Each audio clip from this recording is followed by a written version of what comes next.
Like, it's still crazy that there are like levels within that level. All right, we're recording. Just turned on the stream now. Keep talking. All good. Yeah, we're just talking about MMR and stuff. But it's exciting BSL. What'd you think of the BSL games that you guys watch? The NCX told me to tune in when it was Avila versus Crossy, and there was a reason, because I keep telling everybody, Hydra's EVZ, man. I've been saying it for over a year. Yeah, I don't think that's going to be the meta, but it worked. It was a crazy game. Sony just wants to see more creative play, more like unorthodox, but yeah, I can't see that happening. Yeah. Hydra's EVZ works. It's very particular. There's a couple ways to do it, but yeah, I don't doubt that it doesn't, but because people are mostly like following pro gamer builds or repeating the same ones. Yeah, I mean, that's why you see most of the pro gamers. I mean, they're obviously thinking about these builds a ton, and that's why you don't really see it, right? Like, they're the masters of the build, and they use it because it's the most powerful. You know, the whole Muta and Zergling, things like that. I mean, most EVZ at the pro level end in sub 15 minutes. Yeah, it's it's like GG. One guy does one build, one does the other, and that's it. Just how they do it. Sometimes I'll see Overgas every once in a while, but even still, it's kind of. Yeah, Overgas is strong. I think it has its place, especially versus like 9 pools and 9 pool speeds, things like that, where you can get that gas advantage. But ZVZ is crazy like that, like 12 hatch versus 9 pool speed. Like it's kind of like all the mirror matchups. You can just build order lose, which sucks. What's up, Ivan? What's up? DM Shaolin. How are you? Thank you for joining. DM Shaolin. Hello. Right. So I think Sony and Ivan are just going to be around for the first set. Dandy versus stick it out for the whole thing. Hopefully. Oh yeah, I mean it'd be cool if whatever. I'll do the whole thing. And don't you have work in the morning? Yeah, whatever. You shouldn't do that to yourself, man. Get some rest. I don't care. Razz is here. I might get WhyuSuk. It ain't gonna Rest matter. for notes. All right, so maybe we should talk about. So we got Dandy versus Dragon first. This is an exciting one. Both are very, very strong players. I'm curious to see how it goes in the start, because I feel like Dragon does like to play more into the mid and late game, whereas Dandy likes those 6-7 fact +1 pushes. So we'll see how they counterbalance each other and what happens there.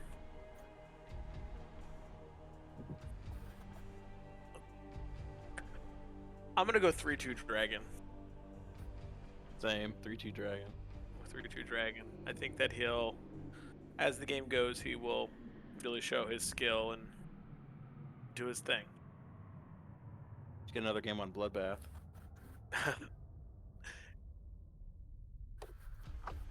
Is he training?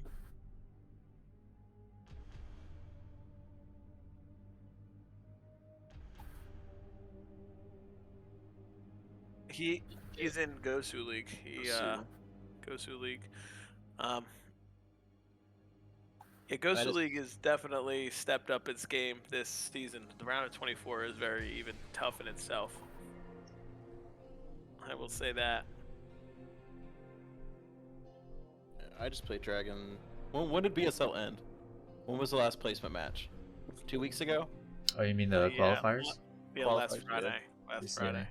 That's when I played Dragon last, on that Friday. DT dropped. Boing. Yeah, it depends on the style. If you're playing you played ZVP? It was ZVP, yeah. Yeah. I opened 10 hatch, 9 pool. I was gonna flat shove because I was running out of time. I spent an hour in a match with a money hack in Protoss on 2 base for 58 minutes. It's amazing. Yeah, a lot of hackers. Absolutely amazing. How many cannons, Corsairs, Scouts, Carrier, High Templar, and Reaper? Well, that's pretty cool, man. Staying alive for that long, right? Yeah, that's pretty good. But it blew my mind because you can't watch the replay; it just crashes your game. It's tilting to lose something like that, though. It tilted the shit for out an of me. hour. I get it. So I sat there. I opened it up in SCR chart. The dude had 500 APM in 58 minutes with no hotkey groups. Yeah, that's pretty standard right now. The ladder is definitely taking a beating with the hackers. I mean, the amount of times that I have Protoss, like, and it was really frustrating over BSL trying to ladder, and you'd have guys just send one of their first 4 probes and make 2 gateways in your base without scouting, just hiding their probe around the corner of your base and killing you. Just a ton of that. I had a Zerg I played, and I went to scout, and I got to his base, and he had 3 hatcheries already making inside of his first base. I was like, what's going on here? The guy's got 9 drones and 4 hatcheries already. If you're hacking in a 23-year-old game, you're like virgin for life. You got bigger problems. Yeah, I don't know. I just look at what the appeal is. You know what I mean? I really think, like, with BSL qualifiers, like, I love how they do it and stuff, but they should really make it like BSL account versus BSL account only. No ranked ladder crap with Blizzard's ladder and stuff. Yeah, I'm not sure if they could do that through a shield battery, if that would be the answer. You know, you just got to be careful with. Man, you remember how WCG was back in the day with like the online thing, and people used to farm each other and stuff like that. So there's always going to be some sort of weird stuff going on. And it's possible. I mean, dude, I like how WGT did. I mean, you had the Whisper WGT bot-1 and set it up that way with BSL matches or something for qualifiers or a specific dedicated channel, dedicated account, everything. I don't know. I miss WCG. Yeah, those were good. iCup was always very solid, you know, and fun ladder. I mean, you could obviously farm someone in that too, but it was good. I farmed an ICC Cup all day. Before Protoss Gate expanded, it was just Forge expands all day. Yeah, and before that you played 1 base and everything was 2 ready to gate. go insane. Yeah, 2 gate, 1 base. That's pretty much when I stopped. When it started changing, it was Forge expand. I'm like, I can't do this. I'm going to Zerg. Okay, we're going. Polypoint, I was like, let's pick a map, something crazy, but let's do it.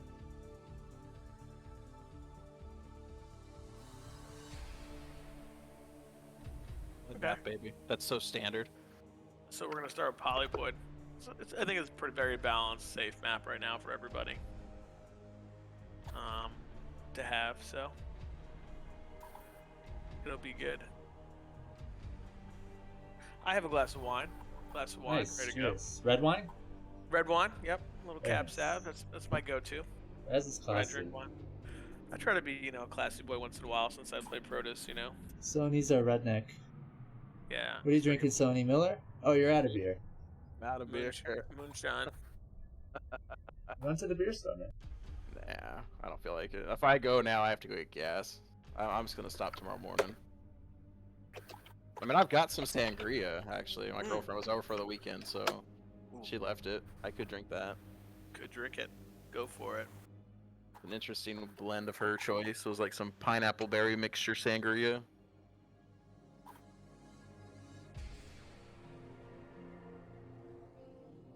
Old pie. Where you're from? Where? North Carolina, Sony? No, I'm born and raised Arizona. I'm in Oklahoma now. I You're just in moved here from like 6 months ago from Seattle. Okay. I've been all over. Well, yeah, like 5 countries now. 43, 44 states. Nice. What you got to experience? What's your favorite state? Depends on the purpose. If it comes up to quality of weed, California. Okay. Activities. Tough one. I'd have to honestly say Washington. It's just a lot to do, a lot to experience. That's cool. Yeah, California was fun. I was there for a year. But born and raised Arizona, 16 years there. Florida for 3, Virginia for 6. Then just traveled all over the states. Nothing wrong with that. Let's see. Countries, Canada, Korea, then Middle East. Are you military? Are you ex-military? Are you I'm military yeah. still? No, I'm federal Okay. contractor though, ex-military, but I work Okay. for the government now. So same thing I did when I was active duty. Okay, okay. Thank you for your service. Much appreciated. All right, here we go. We're about to get it rocking then.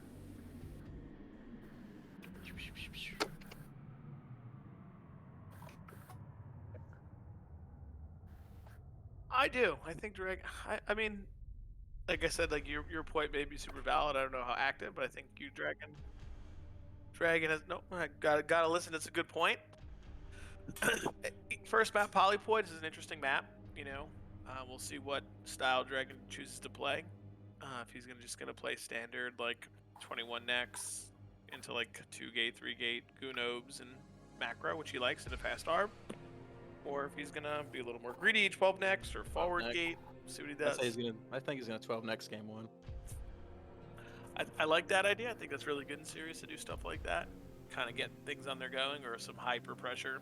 I play very aggressive PvT, so like I like forward gates and things like that. So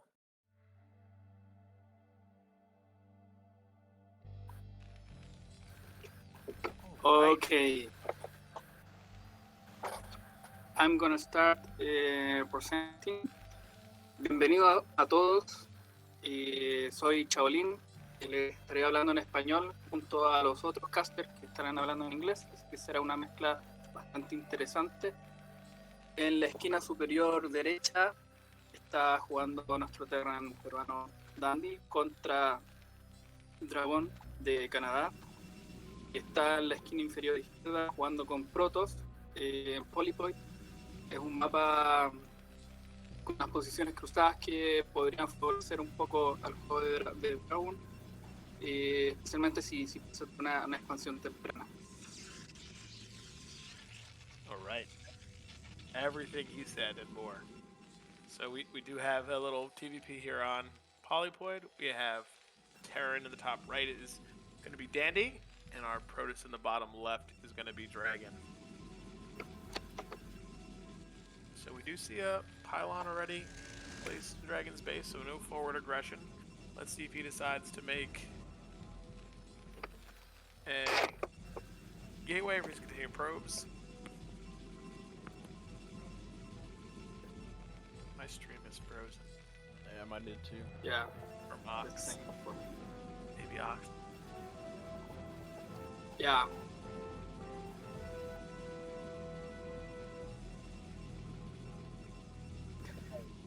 Oh, Tony, you were correct. We have 12 Nexus. Yep. Yeah. Good. So 12 Nexus cross map. Can't ask for anything more than that unless they scout the wrong way. So it should be something hard for Danny to punish being cross map.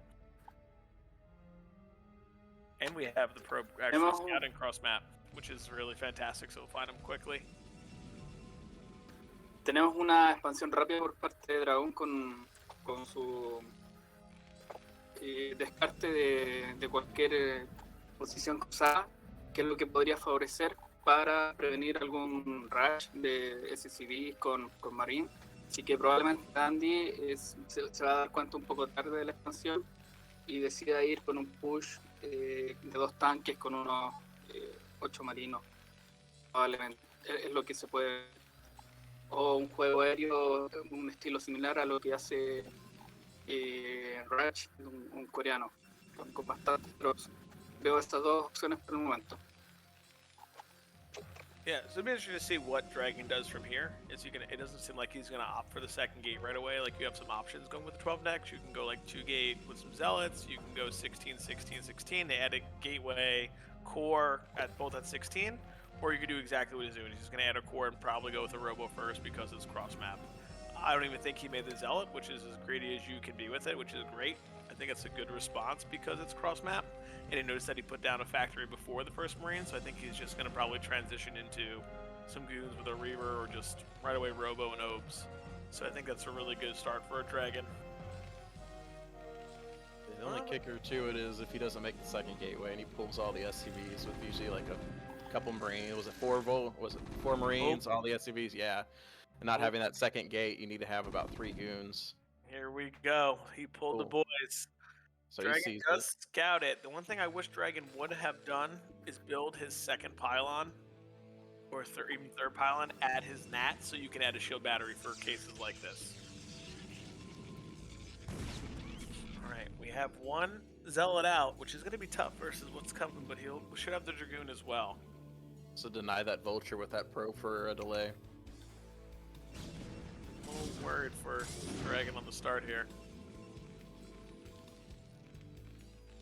Así es, comienza el primer enfrentamiento donde Dandy intenta destruir idealmente algunos obreros y si es posible un Nexus. Él va a intentar ingresar con su primer Vulture para dañar económicamente a Dragon, sin embargo está muy bien cerrado en la rampa. Yeah, this is not good here for Dragon at all. I noticed that he did target down the SCVs right away, so maybe he plans on abandoning the NAT and just playing from there. If you don't take a ton of probe losses, you can abandon the natural and still play the game out. But he only sent 6 SCVs, so it wasn't like an overcommittal from Dandy, so it'll be interesting to see what he does from here. Down a Robo in a second gate. I definitely have to give... Fue un ataque bastante... Go ahead, my bad. Fue un ataque bastante exitoso, logró destruir el Nexus, lo cual atrasa en cuanto a lo que es el uso de gas al Protoss. Sin embargo, el cambio de esto es que económicamente Dandy está un poco atrás, así que en los próximos momentos hay que ingeniársela. El Protoss tiene que evitar a toda costa estar encerrado, así que se espera un juego con Fast Observer. But right now, I'm probably going to give advantage to Dandy, taking on the Nexus and getting up his own command center now.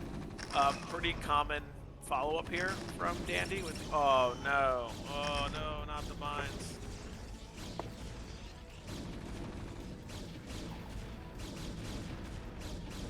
So I think Dragon's going to hope that he can get his 2 gates up, pump out some Dragoons with the Observer, and then break and press Dandy a bit. I think that's kind of what he's hoping for now with this build, and then he'll just retake his Nexus again. But Dandy's got to be really careful with this tank. If he were to get sniped and he couldn't hold it, he'd be in trouble, but 1 goon, 2... Oh, man. Oh, man. That's tough for Dragon right there.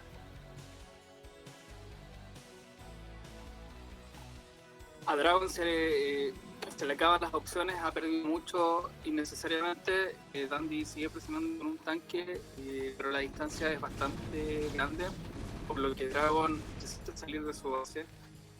Una de las opciones que puede intentar Dragon es ir un juego con Shadow, dropear por el lado, o una vez que se saque ese encierro, atacar directamente con un all-in, porque está ya bastante atrasado.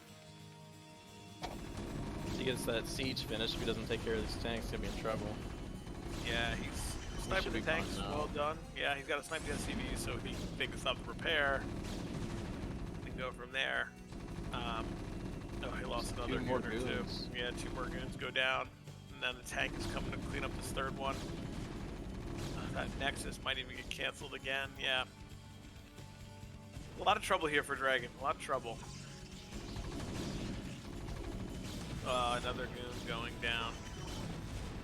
I cleaned up those SCVs. Now siege is done. It becomes even tougher. I like that he pulled up the Marines trying to do a little micro with the bunker. A estas alturas es casi un GG por parte de Dragon. Tiene que buscársela para poder salir de la base o buscar alguna manera muy ingeniosa de ahí dijo GG.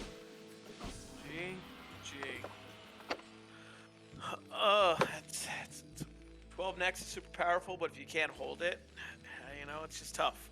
If you don't save all the probes and kill a ton of SCVs, you can still stay behind. You know, it's definitely difficult.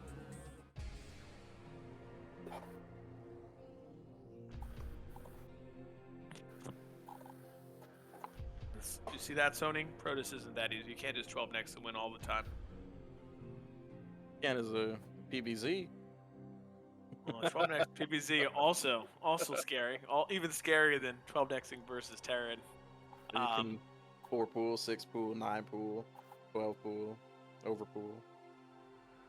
But yeah, I'm a little surprised that Dragon's performance there. Definitely control seemed a little bit off. Maybe, you know, his first game he hasn't played today a lot and kind of just getting it going. Definitely hard when you go the one gate and then I think he was looking to robo after. I think that's solid. Just, you know, you got to be able to expect that early pressure, even cross map. Like, I think it's really standard now when you see a lot of professional Protoss play. They go that second gate unless they don't see the movement out. That way they can get that goon count up a little bit or zealot count up and stop that first push, because if Terran does that and you hold, it's pretty much GG for them.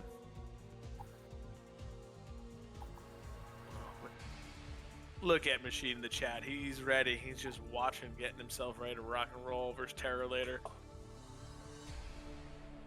Oh, he put a heart in the chat. Let me send. I think we should send one back for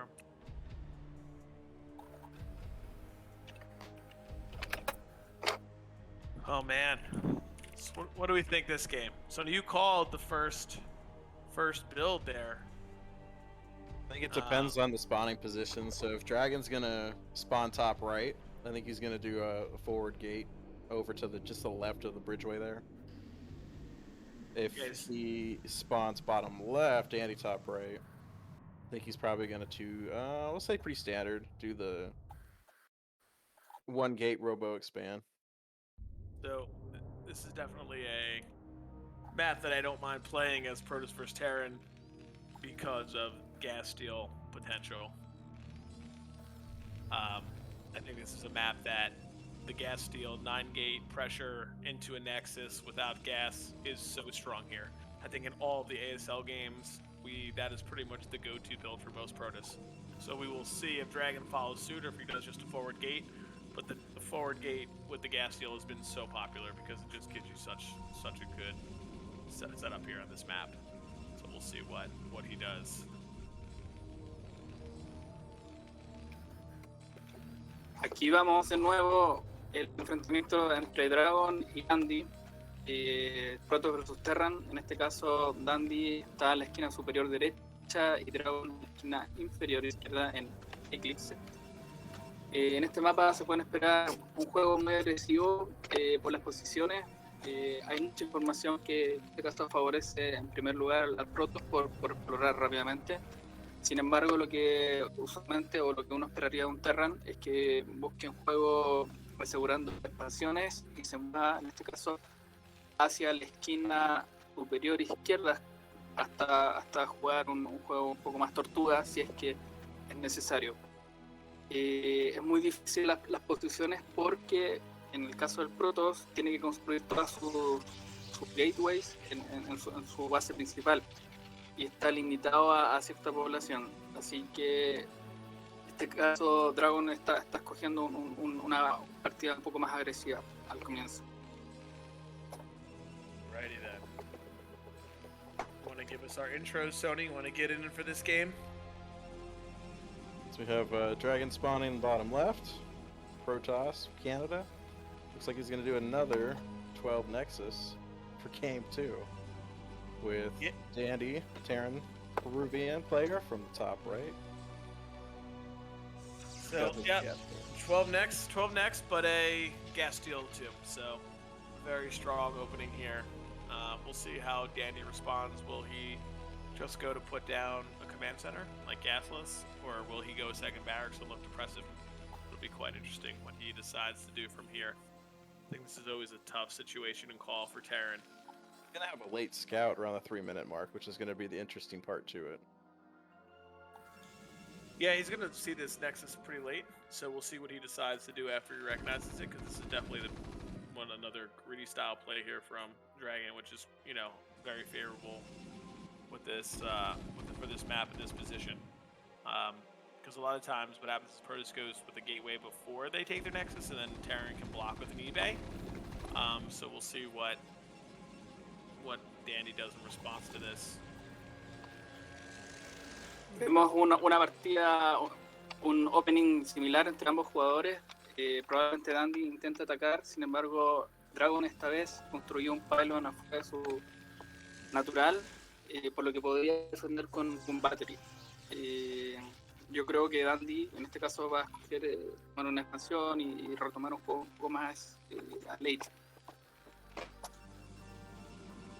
So he's going for the high ground command center, which is a pretty interesting decision that he doesn't want to put on the low ground. I guess he was worried because sometimes what Protoss will do is they'll make 2 gateways after the Nexus, and if you don't go gas and you just put a command center, they just start pumping Zealots out. So we'll see what Dragon decides to do, but a lot of times Protoss will go 3 Zealots here and run by the bunker and try to get into the main to just harass the SCVs making factories and whatnot. So we'll see what the follow-up is here, but so far we're going to see a pretty standard Nexus, command center and Nexus play here. We'll see what goes on.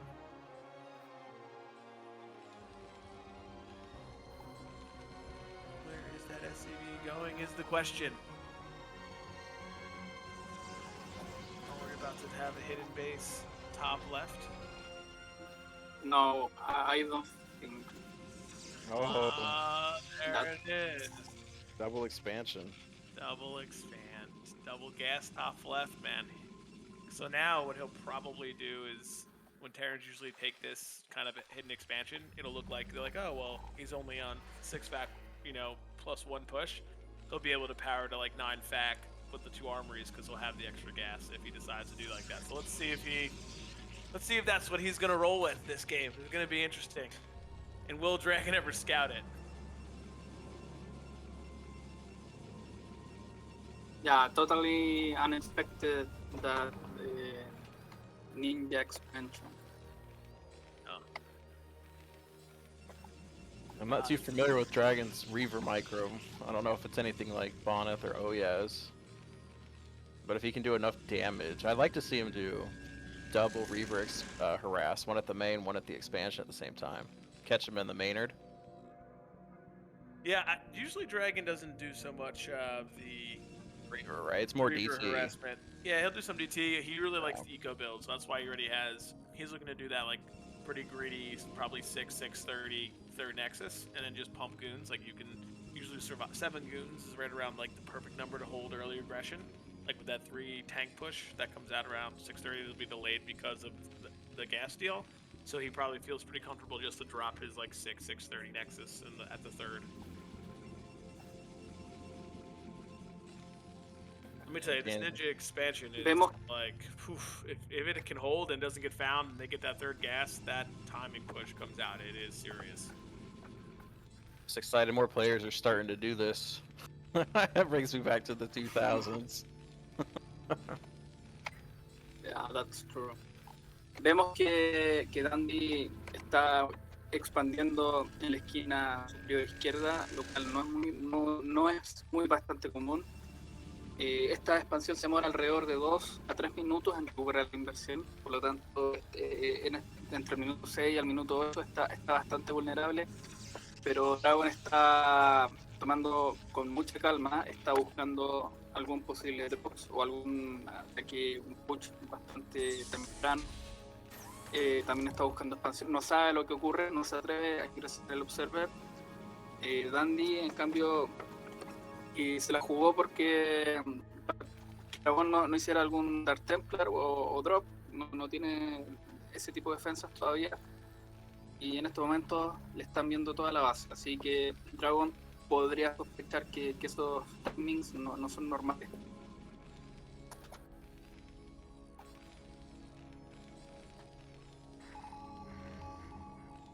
Not yet. If he sees 2 more factories go down here all of a sudden, he'll know around that mark, probably about the 8.5, 9 minute mark. Yeah, it's tough because the game isn't super standard from the point of the gas deal, 12 necks, things like that will be kind of throw it a little bit off. What a lot of times gives it away is the fact that they'll have like 4 factories and a starport and 2 armories, and you're like, well, that doesn't make sense. You can't have all of that on 2 gases, can you? Like, you can't. So that might hint him to saying, oh my goodness, like, something is definitely up and suspicious. Actually, Dragon is searching with Observer for something sneaky. He's looking for it. He did just miss seeing the second factory getting built for the 5. Now he sees it. He's looking around. Now he's gonna see. Because he's probably gonna say, well, there's no 3rd command center and there's no starport, so like, what's going on here? Like, there should be one of the 2. Like, what's up? You know, like, something's weird and odd. Oh, is that oh, there's starport and 3rd command center. So, uh-oh, this observer could be doing it. I don't think he's going to. I think he's gonna, yeah. Because he sees that 3rd command center in the main at the starport right around 9 minutes. Yep. Which is interesting too, because he's gonna push his 1-1 timing down to about what, 12:30? Because usually it's about 11:30 for mech on TVP. Yeah. It looks very standard right now. It looks like, okay, he's taking a 3rd, like I could take a 4th, and things like Danny's kind of hiding it pretty well, like moving out, all that things like that. But with the delayed command center and gas, that's what should be triggering him a little bit. But it's hard to tell in the moment with this type of stuff going on. I'd like to see Dragon just not do arbiters and just do carrier. That hidden expansion already is only profit from now. It's already recovered the investment. Yeah, I agree with you. Well, you're getting your wish there. We see 2 Stargates and a fleet beacon down and blinking. With the Cybercore ramping up as well. Yeah. I still think it's an uphill battle because of how much gas Andy's going to have. And like Shaolin already said, he has already mined 400 mineral plus gas from there. That thing has already given him a bonus. And now you're going to see him go up to probably 8 or 9 factories getting ready to macro out really, really, really hard. 3 more. That makes it. En estos momentos Dandy está pasando de un juego defensivo a un juego un poco más agresivo. Necesita estar con unos 10 factories al menos. Él tiene que estar atento a los carriers. Sabemos que la cantidad básica para el proto jugar con carrier son 4, lo cual permite snipear los tanques. Cuando ya está... No. Oh boy, what a pick here. He must have scanned it. Taking a lot of probes right there. That's a good first run by those vultures. 8 probes. Already worth it.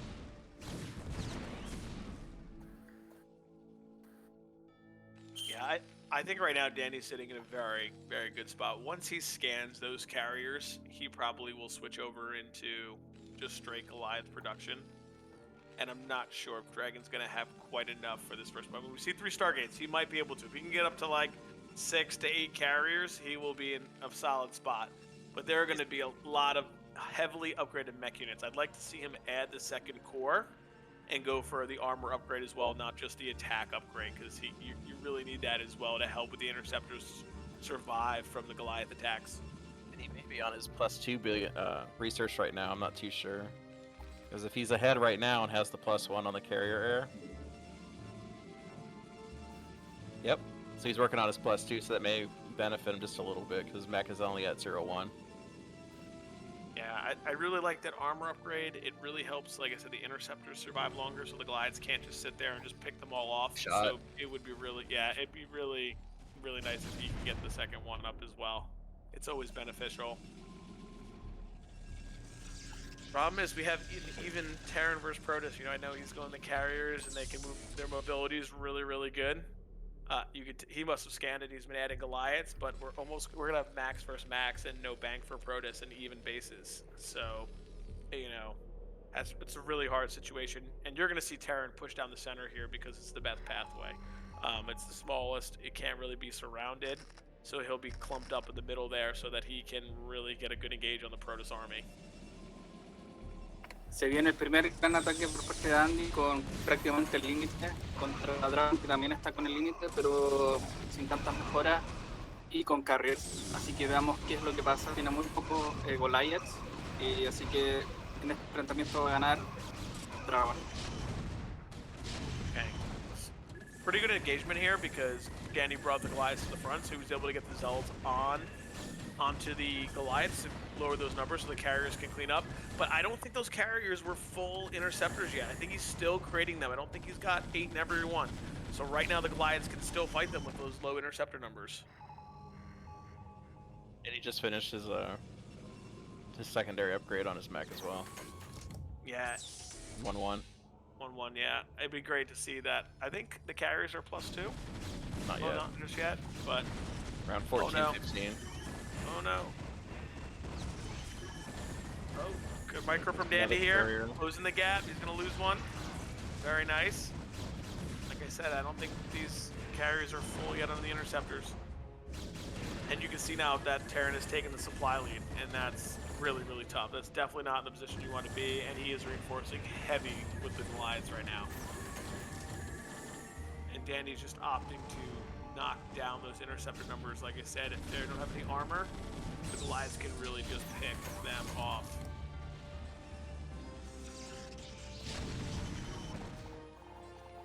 Continúa el enfrentamiento. Dandy avanza. Dragon está intentando limpiar con algunas storms, con algunas tormentas. Y sin embargo, Dragon todavía no entiende por qué Dandy tiene tanto. Aún no le descubre la acción. Logró destruir la tercera natural de Dragon. Así que cada vez esta ventaja se está favoreciendo a Dandy. And now Terran's on 5 gas, because the top left has the double. So he's just his economy is booming. He's feeling good. He can look to take that top center for a 5th base. He's just going to be able to just reinforce heavily, get all his upgrades, and really push through this Protoss army. I mean, it's even tough now for Protoss because you're trying to reinforce the ground as well, and you just don't even have the game to count. Like, you're just spamming Zealots and Templar hoping for the best. And those carriers are a little bit out of position here, and he's just closing the gap with the Goliaths. Really well done. Oh, we see another one go down.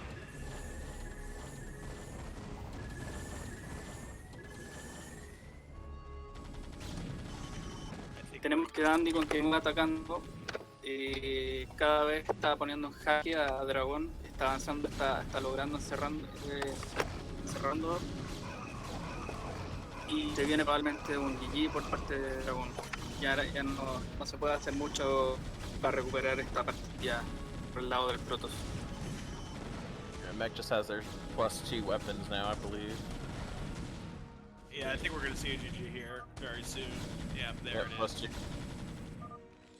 The hidden expansion, guys. That's the story of this game. You know, when Terran can do that, as Protoss, you sit there and feel pretty comfortable, and you're like, oh yeah, I'm doing great. Like, I'm up on bases, I'm feeling good. I got the carriers going. But that 3rd gas just allows Terran to get up to that 8-9 factory count and to continue the upgrades. And it's hard to combat. These mech armies that are maxed out are very, very tough to beat, especially when they can come through a really tight choke like they can in the middle of a eclipse. So, well played by Dandy. I really like that he did the ninja expansion. It's definitely strong.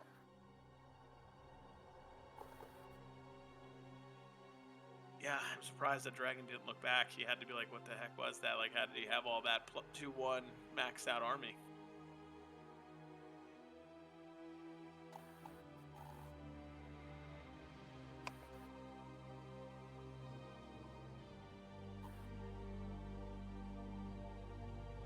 So I think Sylphid is our next map. I don't know, Shallon, how do you like this map? You're a Terran player, correct?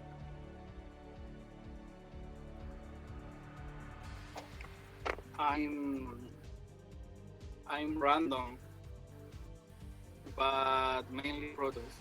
Mainly pro, okay. So how do you feel about this map PvT then? I like. It's very good for some sneaky recalls. A very big natural base without corner. I mean the corner map to protect. So recalls might be very dangerous for Terran here. Yeah, big open main bases, good for recalls. I do find this map a little bit difficult at times. PvT, if the game gets into a later game and they can get their turrets up and things like that, because it's harder to get a recall in them, and then the map's kind of, it's easier for them to push with the mech.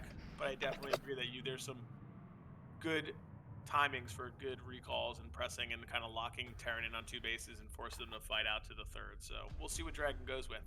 I also like early pressure here. I think the distance from main to main isn't that far, and you can really do some early Zealot and Goon pressure to kind of throw the Terran off. So let's see what happens here. Your proxy gate.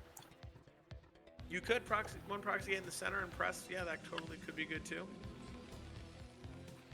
Yeah, based on Wikipedia statistics, it's a little better for Protoss in PvT. So it's a very good map for Dragon. I think that he's gonna try one Shadow Rush with 4 or 5 Dragoons plus 4 Silos. Okay. All right. Well, in the top center here we have Dandy. He's up 2-0, looking very strong. And in the 8 o'clock base here we have Dragon, who's looking to capture that first game of the series. I think the mental state always goes into a series like this when you're down 2-0. Like, you really need to try to get that. I know it's the best of 5, so if you lose, you're out. But because you're playing all 5 games, to go down 3-0, I think it's really tough. Like, it just really can mentally be tough. And so hopefully he'll be able to pick a solid build that he uses, and he'll be able to find a win in this game, so really pull himself through the rest of the series. Looking pretty standard.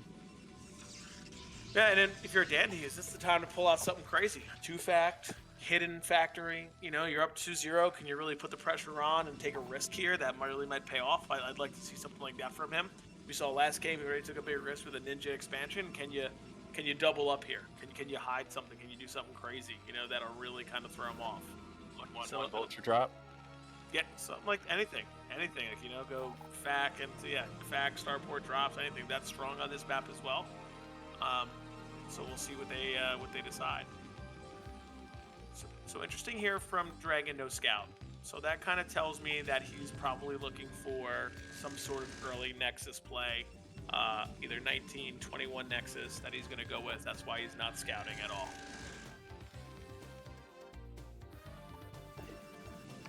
Esta vez Dragon comienza con un juego un poco más agresivo. Ya no busca una expansión tan temprana como lo es un 12 Nexus. A su vez, Dandy va a partir con una Factory. Así que si tiene un juego bastante estándar, esperaba que se vaya al late, a no ser que haya alguna especie de drops o algo que nos sorprenda.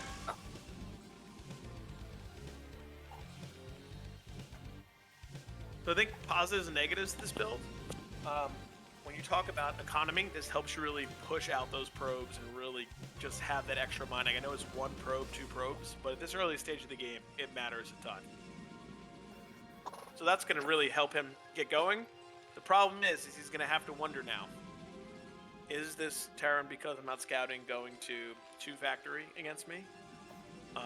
Or in his mind, does Terran think that this is a 12 Nexus because he hasn't really sent out a scouting probe?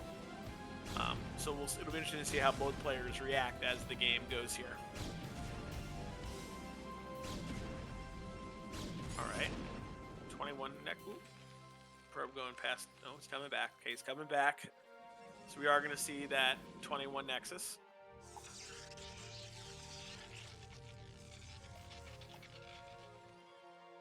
Oh, I'm surprised we're going with the bunker because there was no Zealot. I thought he'd just make 3 Marines and a Vulture and hold with no bunker. But It's for Vulture to oh, he's sneaking it out. Oh no. This play here, if Dragon does not block and this Vulture gets in, it could do game-ending damage if it gets like 4 or 5 probes. This early, that is just absolutely devastating.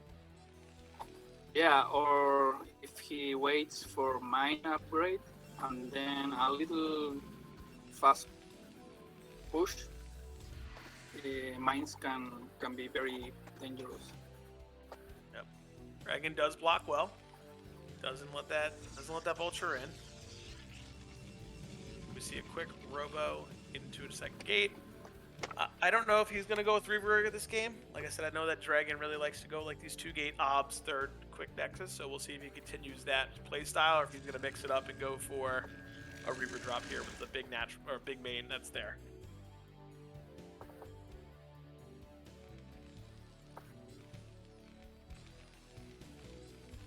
Vemos que Dragon está jugando bastante estándar. Hizo su primer robotic, está buscando algún observer para simplemente con toda la información que pueda obtener de la base de Dandy. Lo cual Dandy también está jugando bastante safe.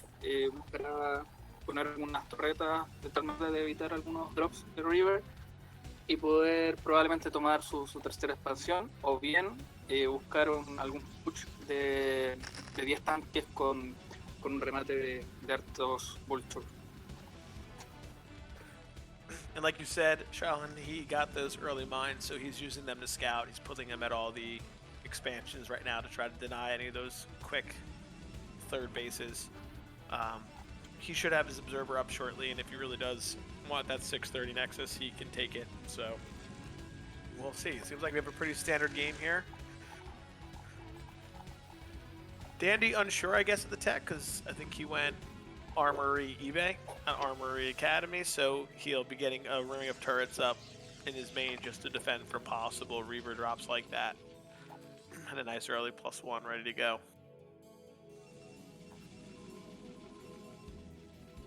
Tenemos que Dragon están viendo el primer observer, veamos qué información logra obtener de la base de Dandy. Dandy simplemente está buscando aumentar la cantidad de tanques y tiene en consideración que Dragon no está tomando una tercera expansión y tiene bloqueados con algunas minas esa posibilidad. Por lo tanto, solo le queda fortalecerse y esperar alguna señal por parte de Dragon. Yeah, then I see this pretty early second gas again from Dragon, so that's probably going to be a 2-base Arbiter play right away. We'll probably see a Stargate and then an Archives go down as well right about now. They'll time each other out perfectly, but that's kind of where I think where we're at with this play. Early second gas, so 2-base Arb. Could be for a quick stasis with the army, or he can go for a fast recall. We'll see what Dragon decides is best bet. He's got the observers going in now, holding hands, flying together. Ooh, they both live. Now they're separating.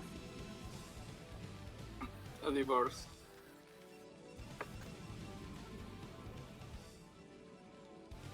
Oh, which thing? Two observers.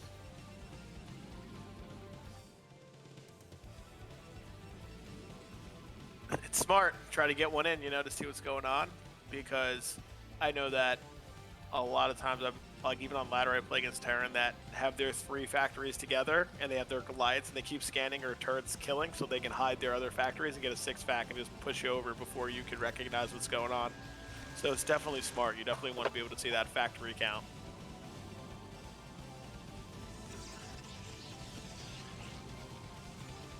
So yeah, it seems like Dragon's really banking on having like a 2-base timing here. Where maybe because he sees the 4 factories, so he knows that Dandy's going to be putting on some sort of pressure.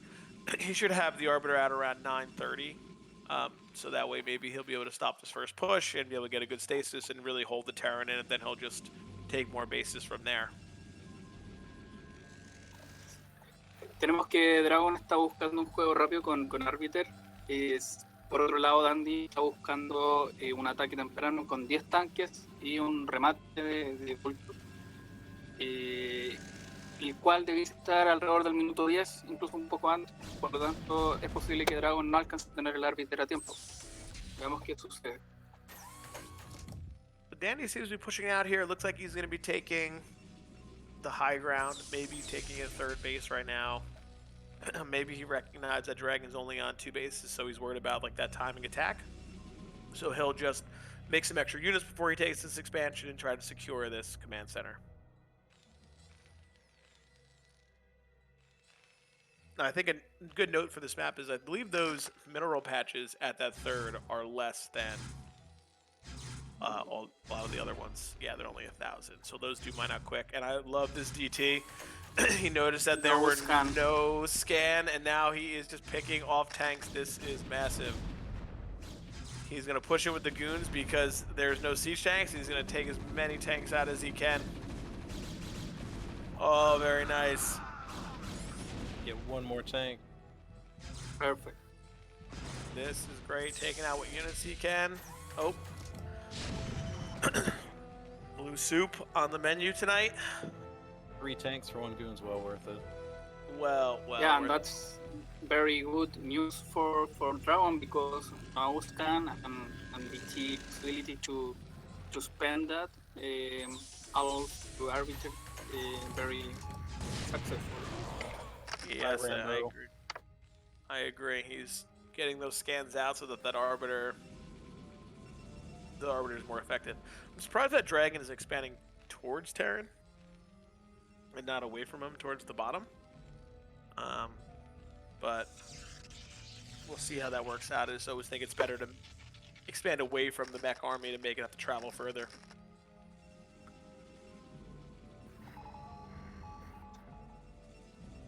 But Danny does know it, and Danny is going up to 6 factories here. He has just saw the Arbiter pop out, so he'll know he's on a timer when he pushes that there will be a stasis shortly.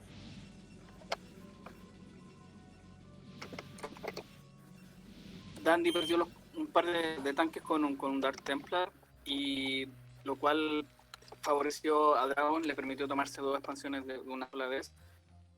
Está retrasado con los scans, alcanzó a ver el primer arbiter, eso sí. Por lo tanto, la posición de Dandy será un poco más defensiva en estos próximos 3 minutos, mientras bloquea cualquier intento de recall, mientras busca mejoras y obtener el preciado límite 200-200. Sin embargo, necesita otro gas con urgencia. La opción que tiene es la expansión de las 3. Tiene que buscar el juego defensivamente de tal manera de avanzar hacia 3 del mapa y luego empezar a accionar el Protoss. So Dandy can't be thrilled with taking this 3rd base either because it's just a mineral only. That'll definitely hurt tank production and upgrades and things like that science vessel that he wants to get, so he'll have to cut something out.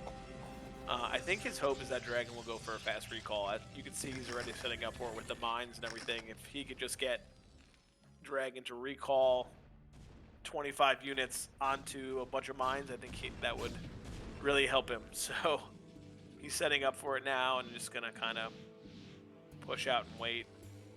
The only thing I don't like in Dragon's position is he only has that 1 forge, I believe. Just because of how the start has, they normally put the forge at their expansion, blocking it usually with the pylons. Yeah, for sure. I think double forge here. And he's only rocking that 1 forge. That's gonna make or break for him at this moment. Yeah, the one thing I don't like about the base that Dragon's in is I feel like it's always hard to fit so many gateways effectively in it. He's doing a pretty good job with his SimCity right now, but like it's like a very odd shaped base to get like a lot of gates. You almost want to try to take the other main if you can. All right, he must have a stasis, and he's looking for it right here. He's looking for the stasis to push through. We're gonna see Danny set up pretty well. Pretty good stasis, 4 tanks down. I don't know. Those units a little bit. Yeah, he went in pretty straight. I think he has some other units trailing behind too. And this attack was handled very, very easily by Dandy. I don't know, guys. I don't think I love that attack. I think that there was no reason to do it. He's on 2 gases. Get your other bases up. Wait.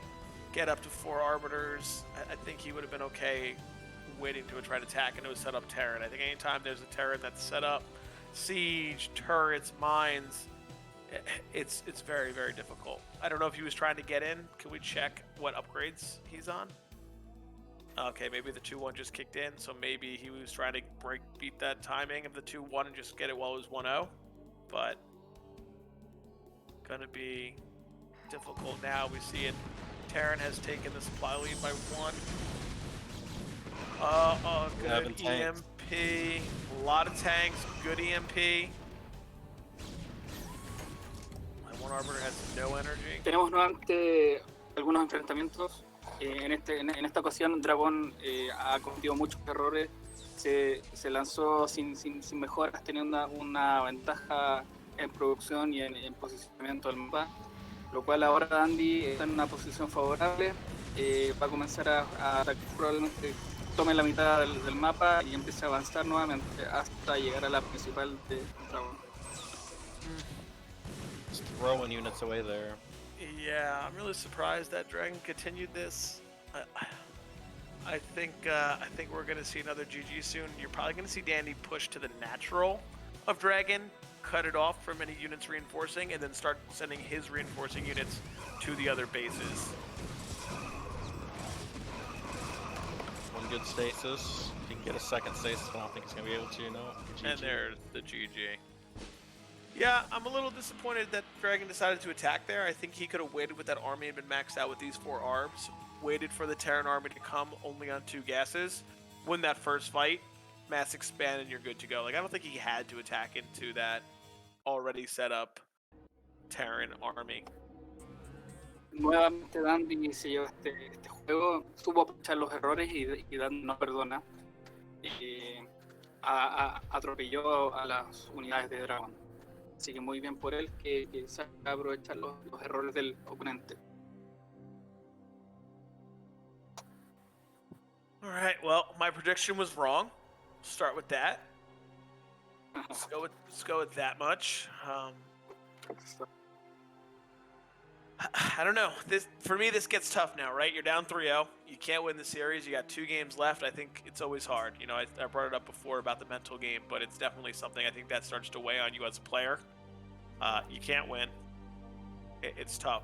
So hopefully Dragon can just stay strong and really push through these games and just kind of make some better. I think his play has been okay up to some of the decision making that he had, especially that last game with trying to push in and push through when he didn't have to. I think he could have waited it out a little bit and just read the situation, even though it was like 4 base versus 3. Who's only a 2-gas Terran who was going to be, mined out at that 60-minute mark. So, what do you think about Ascension PvT? What do I think about Ascension? So, I don't mind playing on Ascension. I think the difficult part is always to really get a good engagement, making sure you're on those high grounds coming down because it is a little bit tighter. I also think it's an okay map to 12 Nexus. The distance between the mains is pretty far, so I think you can really do a good 12 Nex into like a 2-base carrier play and be really effective because the main is also really open again, so you can really find a lot of good cliff space to fight with carriers. I definitely like that style on here. Yeah, I have seen many PvT carriers style here, but also many Terrans with vulture drops. Be right back, guys. Yeah, I agree. I think Vulture Drop's definitely something you got to be careful here. I think that anytime these mains are like this, especially in the positions, like right now it's pretty easy access from Dandy's base into the main of Protoss from the bottom of the map. It'll be interesting to see what Dragon does, because you can also really apply a lot of pressure to the Terran's third if you can really slow them down coming up the ramp. Like, I know that Dragon isn't really using the Reavers a lot, but another popular map to go 12 Nex, Robo Reaver, get the double Reaver and just sit on top of those high grounds between the naturals and the thirds, and you can start picking off tanks. So I think that's also a very viable strategy here. Or even play that snow style. You know, you see where he goes speed shuttle Templars and he sits on top of those ramps with the Templars and storms the tanks as they come up. Very powerful here. But on the flip side, if Terran can push through, I think they can get really strong positions on the high grounds. Then it's also very difficult for Protoss to fight. Yeah, Dragon old school style was a very early push with a shuttle and 4 silos. What kind of bulldog cheese? It'd be interesting to see if he goes for that here. I think right now we're going to see another one of those 21 Nexus. Again, no scouting probe out. He's just going to take a Nexus and play from there.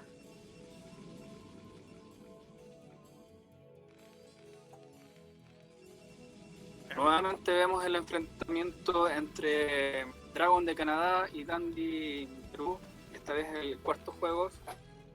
En el lado izquierdo del mapa tenemos a Dandy. En el lado derecho está el proto canadiense Dragon, quien comienza con un opening bastante safe. Va a buscar presionar un poco los dragones, va a tener la posibilidad de expandirse o ir directamente a Robotics. De la misma forma, Dandy en esta ocasión va a buscar una expansión temprana, se va a poner algún bunker defensivo, de tal manera de asegurar este mapa de Ascension. Lo particular que tiene son unos minerales extras, tanto en la principal como en la expansión, que sirven para potenciar todo lo que es una salida económica fuerte en los primeros 10 a 12 minutos. Luego ese mineral se acaba y queda con un mapa normal. So we do have a 21 Nexus again, very standard from Dragon, and we see again from Dandy, the bunker with the command center behind it. I'll probably sneak the Vulture out again, if he can get in the main. Not much variation between the play, really much. Seems very standard for both players. They seem to be very comfortable with these builds.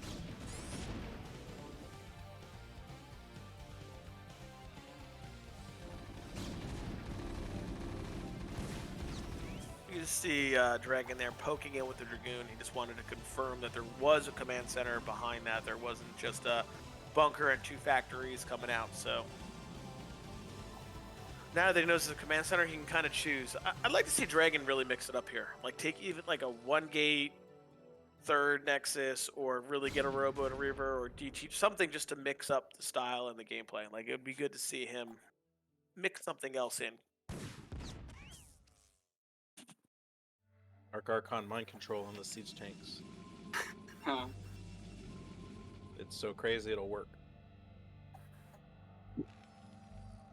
Yeah. Mind control. Very strange. Know why this. Mind control, take an SCV, make your own tanks, could be helpful.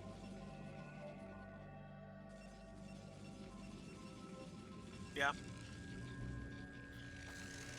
It's hard, the gas investment. Yep. Though you do see a lot of Protoss go the Dark Archon feedback and try to, before the fight, feedback as many Templar as they can.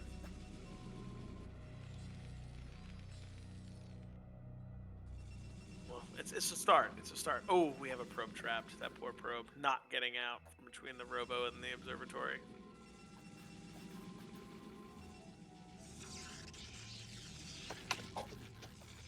Spin moves for days. Spin moves for days. Danny's just checking around. He's kind of seeing what is Dragon going with. Did he get greedy? Did he not get greedy? Get his scout with the mines out and see what happens from here. See, I'd love for Dragon to try to do a DT drop, because what we've seen from Danny in like almost all of these games, no academy. A couple turrets, no academy. He really could slow him down with a little bit of a DT drop.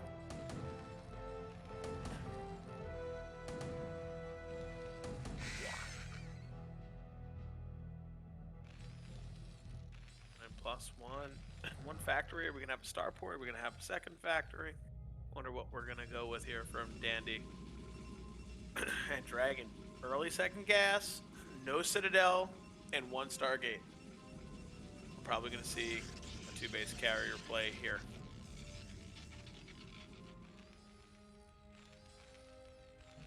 And you know, with Danny not going with any scanners, you know, it's definitely a very viable build, right? Like, it'll something was like, what's up? Why is there no 3rd Nexus coming down yet?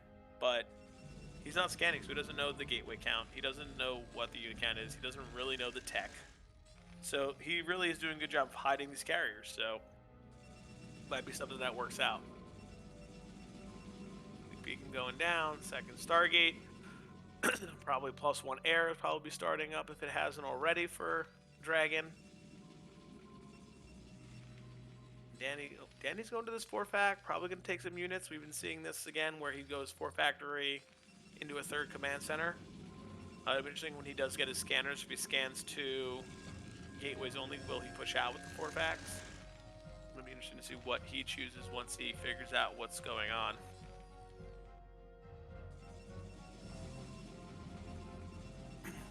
Dragon floating some money for these carriers. Use a little bit of gas. Love to see him take his 3rd Nexus already. Dandy going to be deciding on his next move also. Oh no, don't run to that mine. No. Oh, poor Dragoons. Oh no, no, no. Okay.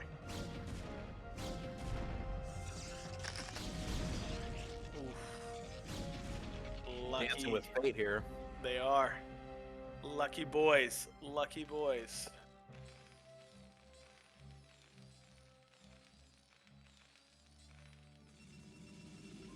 So I'm assuming we're going to see a 3rd command center here shortly.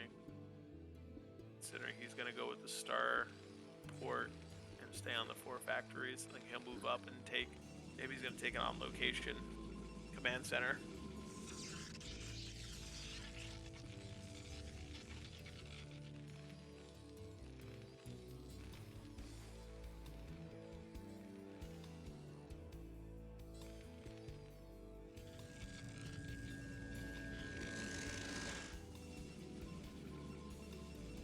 I can just add some gateways because you need some ground units to help some of these pushes.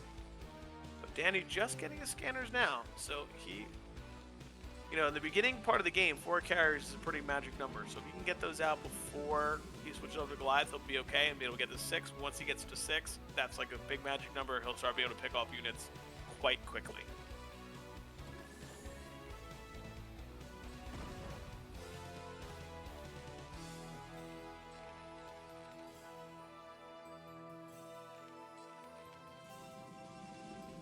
Both players very content with just sitting right now. Both players, I think it benefits more. Oh, we have our first scan, and he does see the carriers blinking. I was gonna say I would have loved to see Dragon put those carriers, Stargates, a little lower in the base, so that he had to use more than 1 scan than just on the Nexus area. He does see them, so we'll see. Is Danny gonna push out, or is he just gonna take his 3rd and wait?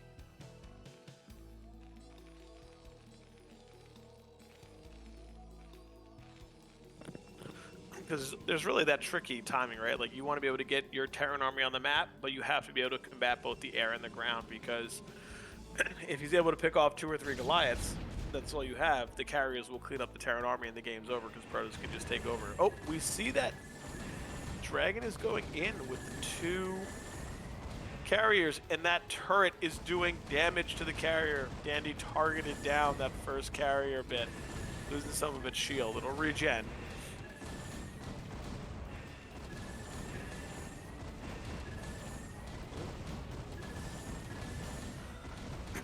Turrets are not bad versus low number carriers. They're not bad if you get a punch up. They're definitely not bad. You might be able to repair that forever. Oh, ran into some more mines. Been there, done that. Cleared mines with my units before.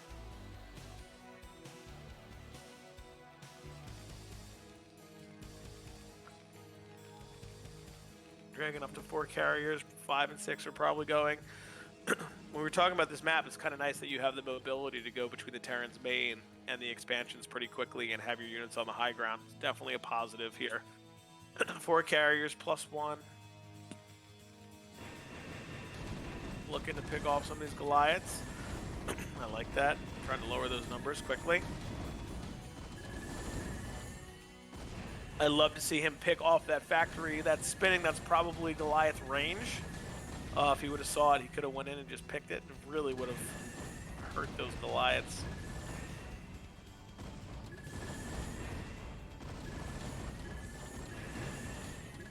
Good micro, just dragging those interceptors around, picking off what he can.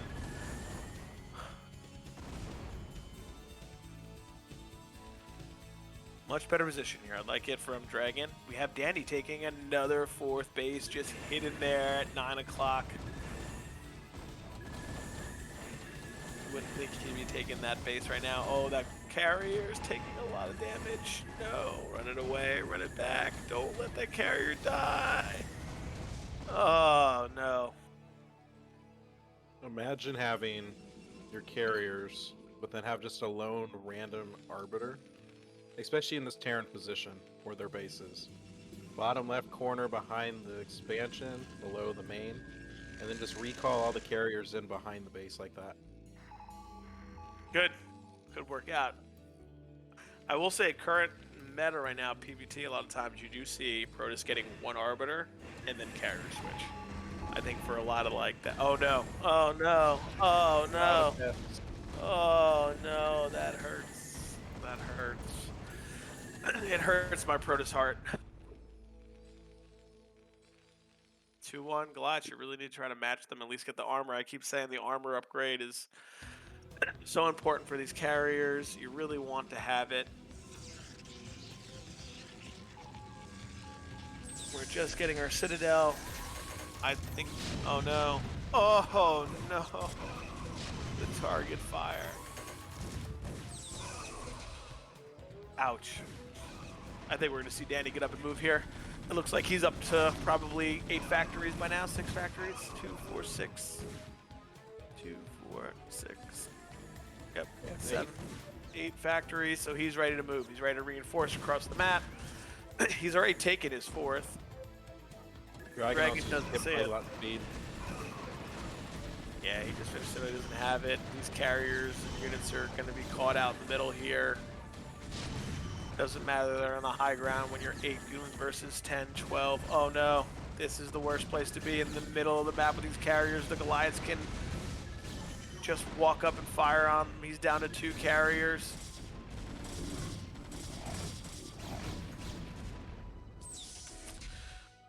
Not a good spot for Dragon despite being on 4 bases.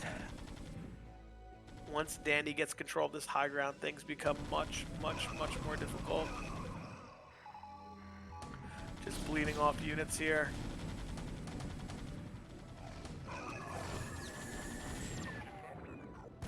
Poor Observer gets taken down in all this chaos. Didn't do anything but look at him.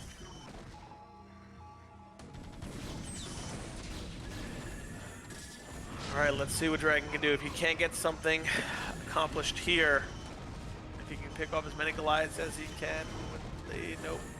Those interceptors are just dying to these 2-1 Goliaths.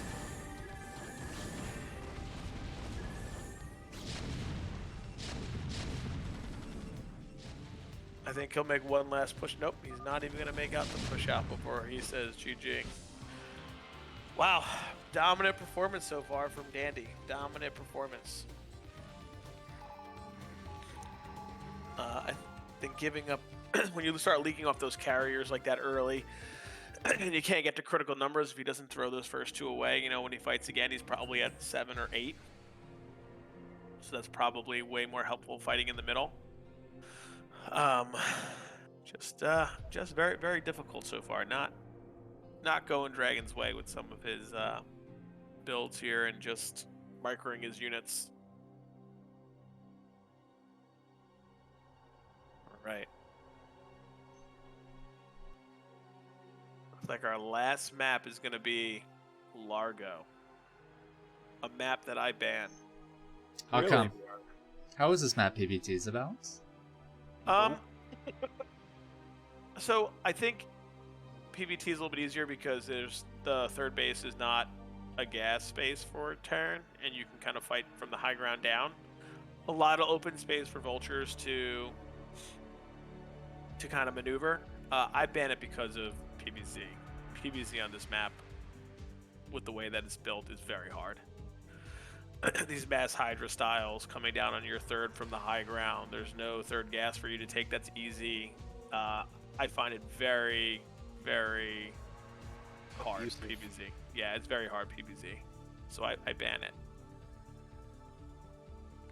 In PvP on this map, you can get stuck in your on 2 base in your natural because of the way the chokes are coming out, where they can really arc heavy, and you can never leave. Like, you can have Reaver or whatever, you just can't get your units to funnel out. So I do ban Largo. I don't love it as a map for Protoss. Definitely, I think ZVP favored by a lot, but we'll see what happens here for some PBT. Come on, Sony must love this map as a Zerg player. Playing this map. I hate Revolver. Revolvers is definitely a tough Zerg map for Zerg versus Protoss. I don't like it just because of the way the expansions are. If you're like bottom left, bottom right for spawning positions, they can just walk right through the bottom choke area and completely avoid that middle, and I hate that. Yep, same thing for PBT. Same thing with PBT. Oh, we have Death Fate giving us is carrying 88 raiders to this channel. Thank you, Death Fate, for the raid. We really appreciate that. No problem, no problem. We gotta support the people that send us some viewers. You know what I mean? Gotta give them support. All right, here we go. Let's get Dragon on the board. We got top right, we have Dragon, and in bottom left we have Dandy, who is right now putting on a clinic TVP over and over again. What do you think, Sony? Are we gonna see Ox? What do you think? We're gonna see a 12 Nexus from Dragon or what? We're gonna see a 2-gate. 2-gate. Think is just gonna go 2-gate Goon, 10-15, old school, Medusa style. I think that's what he's gonna do. I'd like to see Danny do a 14 command center. Now's the time to do it. You're up 4-0. You know, just pull out and do what you got to do.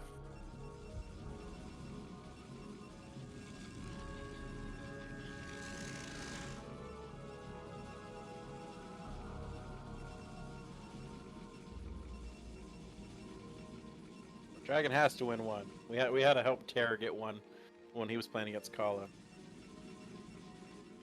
We did a real old school, threw Bloodbath in there. We got the BBS.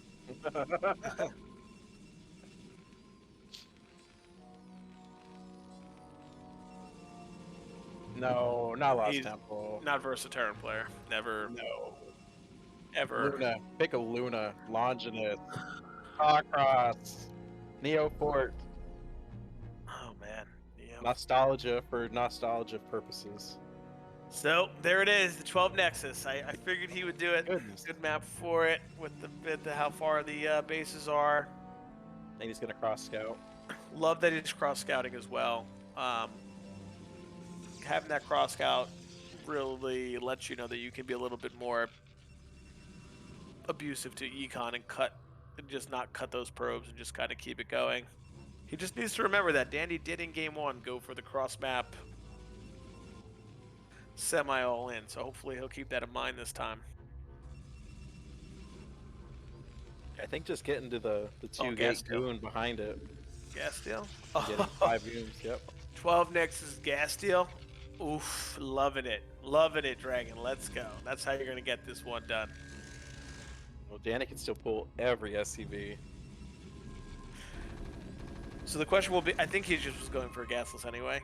So I think he's just going to stick with the plan. Again? Command center. Again, Dandy putting the command center on the high ground. I know it seems kind of like trivial and silly, but he almost floated and then started building SCVs. Almost makes you miss out on like 2 or 3 SCVs. So I'm surprised that he didn't build it on location. Oh no. Run, pro, run!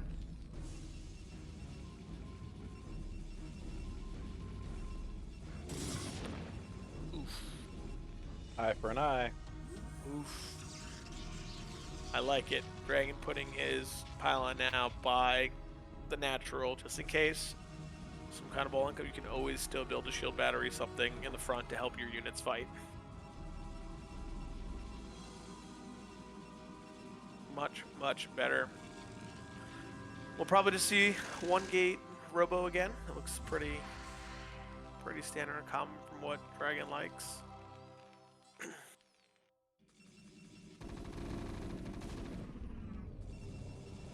Maybe Dandy will give us some fireworks and do a deep 6 build.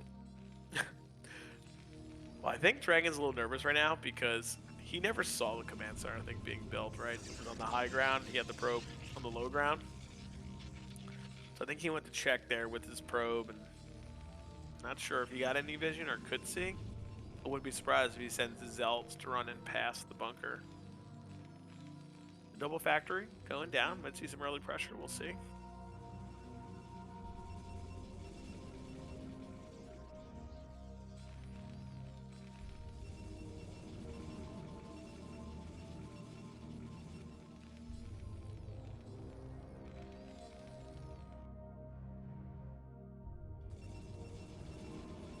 Just a double gate, no robo yet.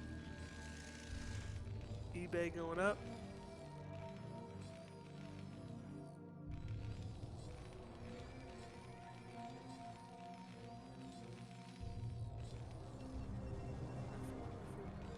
See if Dragon will produce a ton of units to try to break the bunker. One thing you can do with the gas steel and the 12 Nex is you can get 5-6 goons out before the first tank has siege, and you can try to break the bunker just all at once. Just click on it before the SCBs can repair, and you can break and win. I wonder if he's going to try something like that here.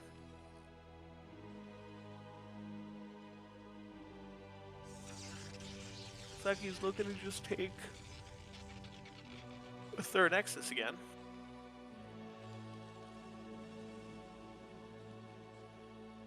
More goons reinforcing. Andy making sure he doesn't die to TTs. 2 gate obes, pretty standard from Dragon the whole time. Got siege about a minute out. It's about the normal time, about 7 minutes. Is that what they shoot for now? Oh, was he gonna dive for it? Go for the tank. No, go for the tank.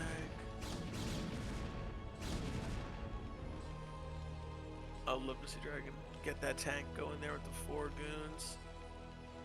2 shots from each. Goodbye, tank.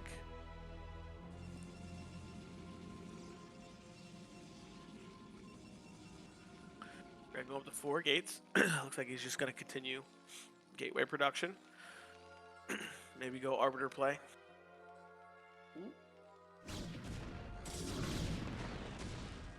We can get 3 of the vultures out.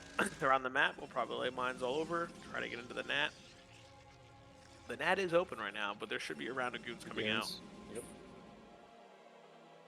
Get that probe at the 3rd. Dragon blocking well.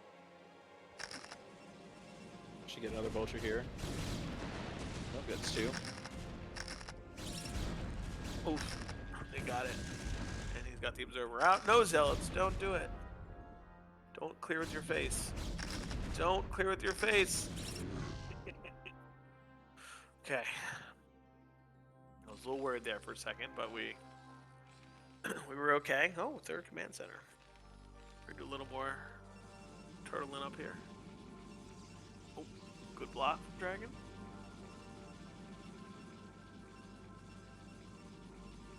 I wonder if we're just going to see Gateway Man into a timing, like around that 11, 12 minute timing push down to that Terran Sir to try to break him. More factories.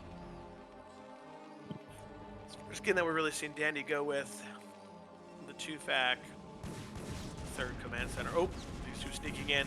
2 probes, 3 probes, 4 probes. Okay, 4 probes. Good trade. 2 bolts, 4 probes. Not a bad thing at all. Ooh, Dragon will get his observer in.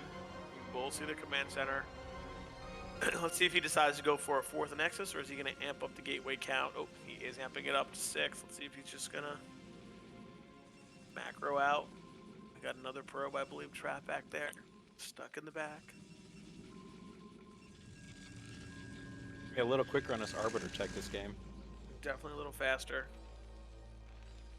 3 more factories. Yeah, go to 6 back with the 3 bases. You know, once again, Dragon should be pretty comfortable. I know he's taking a pretty fast third command center here, and he's getting out, but there's no gas there. You know that means it's going to be a little more vulture heavy than tank. So I don't think it's the worst thing. I think it's still okay.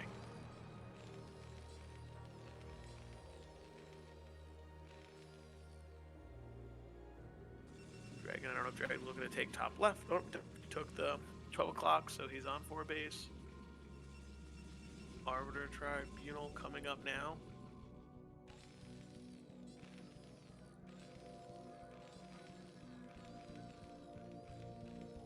Eighth factory.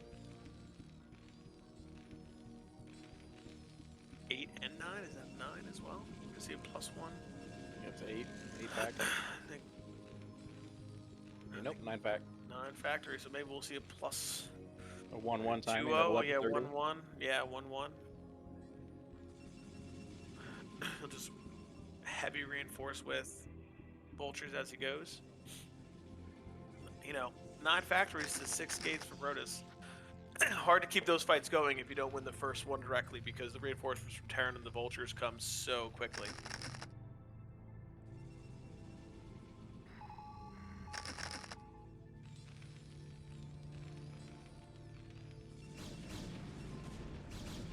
And then he can just look around the vultures, see what he can get done. Anything he can pick up at this point, just slow Dragon down just a little bit so they can get this push. Now, Dragon should have a stasis for this push as it comes across the map.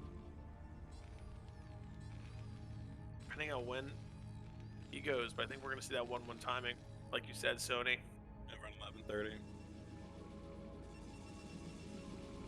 Probably see him unsiege here in about 15-20 seconds. Getting himself ready. I would say that he's going to put mines down in one area that he can kind of push through, since Dragon's not clearing them, so that way he can kind of find his way. Yep, he's going to push up this left side and then come across and have the whole right side mined up, ready to go. Here we go, first engagement. Only 2 zealots, mostly a Dragoon heavy army here. Dragon buying time, making the mech army siege and unsiege and move forward. Kind of every time, looking at he'll back up again, waiting for his Arbiter. Oh no. Stupid Dragoons. Didn't value their life enough. Dragon reinforcing heavily now with Zealots, trying to get his speed, trying to get everything up. Oh, will he? He might be able to catch him on siege. Nope, backs up. Oh. Every volley from these siege tanks is painful. Arbiter should be out. Arbiter should be getting close to out here. Okay, good, here we go. Still slow Zealots though. There we go, speed just kicks in. Speed just kicks in. It looks like Dragon does have a good engage here. Zealots are on the siege tanks. Arbiter's coming in. Scans just now, but he wipes this first army. That is huge for Dragon. Dragon right now should be sending a probe somewhere else to take the next base and just macroing like crazy to push through here.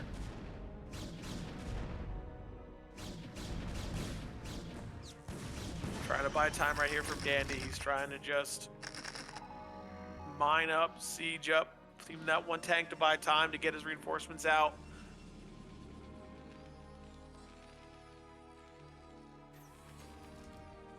This is the issue for Terran, right? Like not that he does have 750 gas banked up, but it's like harder to produce all these tanks out of like 3 machine shops and just have 2. Vulture run by here. Dragon sending some Zealots in to just get, oh, they don't get the mines out of the way. Vulture run bys. I think Danny's kind of has to resort to this right now. He has to have these run bys. He has to get something done with the Vultures now that he lost that massive army. Tank count was set down to 1. That is a major problem at this point in the game. Get into this 12 o'clock and get some probe kills here. Very good Vulture raid here. Probably going to get all of the probes in space. Yep, very, very well done. These are the ways now that Dandy's going to have to try to get himself back into this game. Just these good run buys with vultures, slow drag his econ down, go from there. Dandy at some point, I think he is taking that 6 o'clock base with another command center on site, because he knows that he's probably going to mine out his main shortly here in about 2 minutes, so that he's going to have to get that next base up to kind of keep the game going for himself. Again, another vulture raid here, just kind of coming to the top, coming through. Oh, he's surrounding those goons with those vultures. Nice job picking off what he can. You never want as Protoss to have your goons dying to just pure vulture. Dragon taking the top left, 5th base as well during the middle of all this, which is a really good choice. He definitely wants another main where he can build more gateways.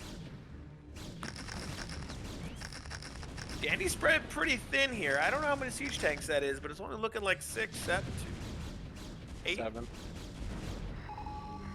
2 more right there. 2 more there, yep. But Dragon almost maxed here. Now, Sony, this is what I was talking about. This would be a great game for that 1 Arbiter into 2 more Stargates for carriers. You know the Terran is tapped for gas because he's on 3 bases with 2 gas only. Have these Arbiters out, do what you got to do, and then switch to carrier, force Goliath's forces gas to be used even more.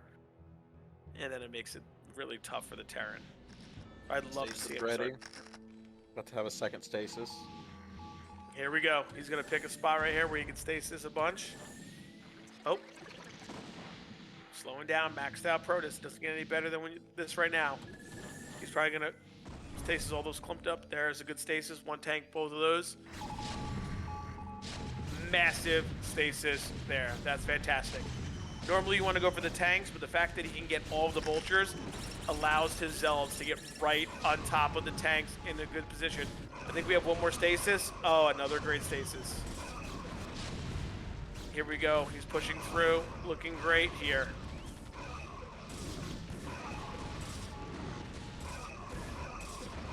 This could be the game-winning attack here, right here from Dragon. If he just continues to reinforce, picks off everything, if he can kill this command center, looks great. Oof. A lot of SCVs going down. Oh, those units run stasis. Can he just pick off those tanks? Doing a great job. He has the Mercury's goons over there, though. Very nice. Very well done. Great bind drag. Have this next set of stasis down in about 5 to 7 seconds. There it is. Arbiter's targeting that command center, trying to burn it down more. Even if he doesn't win here, he's reset the tank count again. He is down to 3 tanks. He had to pick up his command center. His main's about to be mined out here. He can go down to that 6 o'clock base and just shut it down as well. And Dandy should be able to get back in the game. He just has to make sure he's reinforcing, adding units, and he should be totally fine from here. Those 2 Arbiters are going to get that command center. It's not every day you see that. Oh, is he going to repair? Just in time. I don't think 2 Arbiters have the DPS to do it. They definitely do not. But Dandy's having a hard time here. We'll probably have another stasis coming up. What a good mine drag. Oh, there's going to drag that mine into the tank line. GG, there it is. All right, Dragon gets on the board for 1 game at least. All right, much better game there from Dragon. I like that he was backing up with his army, forcing the Terran to siege and unsiege, move forward. That was all really great. Looked good. Was able to pull out a win here. Was able to pull out a win.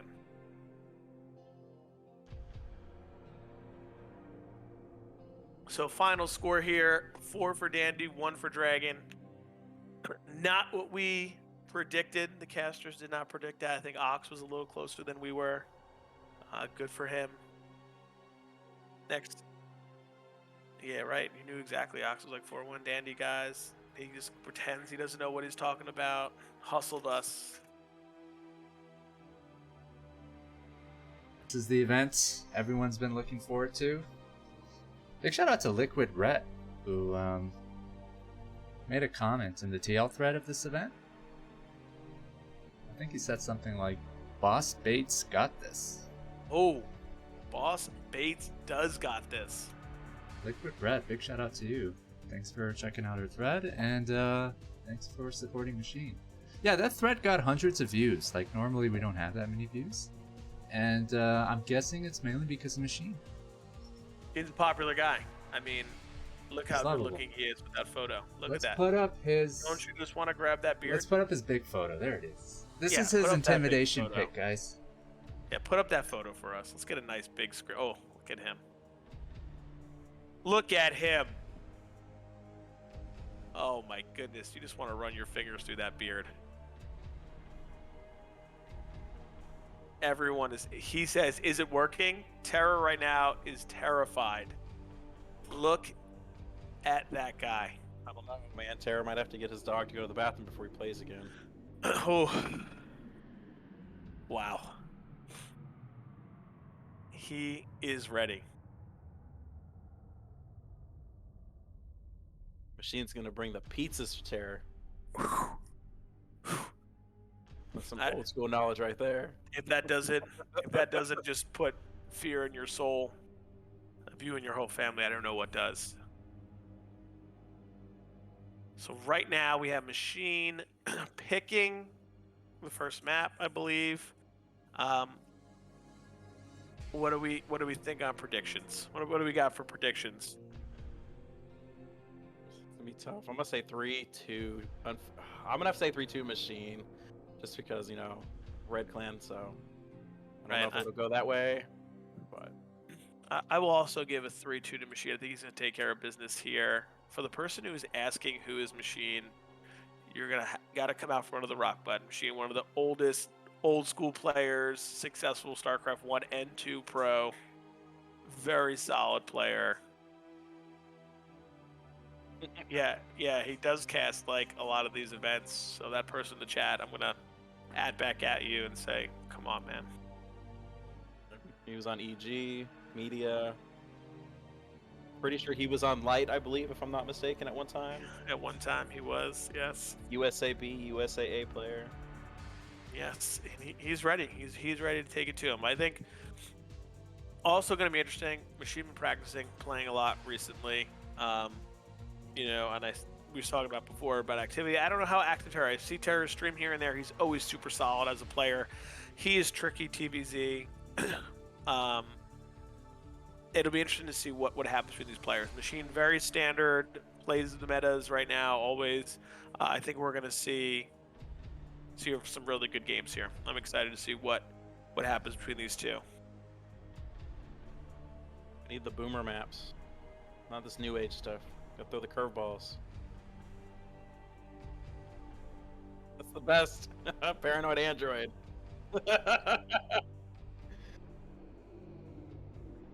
He can pick all of them. That's great. All right, I'm just gonna use the restroom real quick, and then we'll get. I'll be ready to rock and roll. Be right back.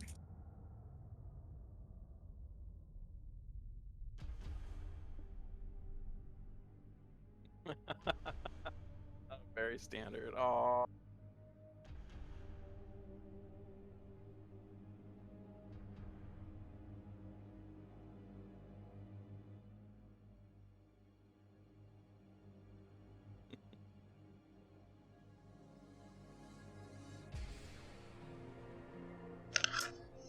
The LT, like, people complain about the clips, but there was a version where 3 o'clock, like, it was really wide and they could actually siege you from their base. Like, they could siege 12 o'clock. You know what I'm talking about?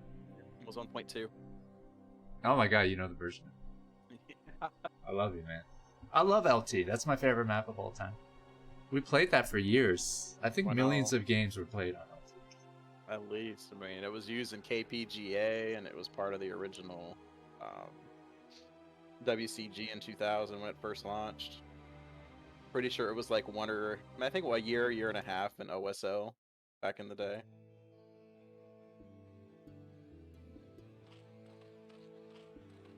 But on the bottom right, Spawn and a Zerg have old school Machine. Bottom left, the Peruvian with the plan. BSL champ at one time. Pretty sure he's won a couple, if I'm not mistaken. Terror. At least one. I thought he's won 2 or 3. I could be mistaken. Is that the only one he's won? Yeah, that's the only one he's won. I thought he did 2 or 3. All right. And So, Sony, you're the resident Zerg player right now in here. What Polypoid, ZBT? Tell me thoughts. Machine's pretty standard. He doesn't do any off-the-wall stuff, so it's going to most likely be a 12 expand, 11 pool, 10 gas. Get your lair right after you get your first 100 gas. 2 lings, mainly for SCV deny and then scout. Terran can do a lot of different stuff.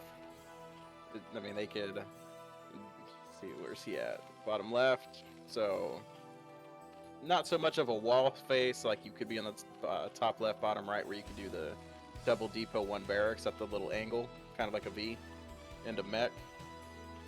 Some more so bio play. Yeah, I think Polypoid's pretty standard across the board, right? Mhm. I think what's nice about it, for Zerg at least, is there are those high grounds, there are the nats that you can get easily access to, the other mains, so I think it'll be a pretty standard game here, depending on what Terror does. And like you said, we do have that 12 hatch going down with 1 drone scouting. It's nice for Machine because he's gonna get the first scout. Terror's not. But once he sees the drone, he's gonna know that he's bottom right based on the scouting path, not seeing the drone go by. Yeah.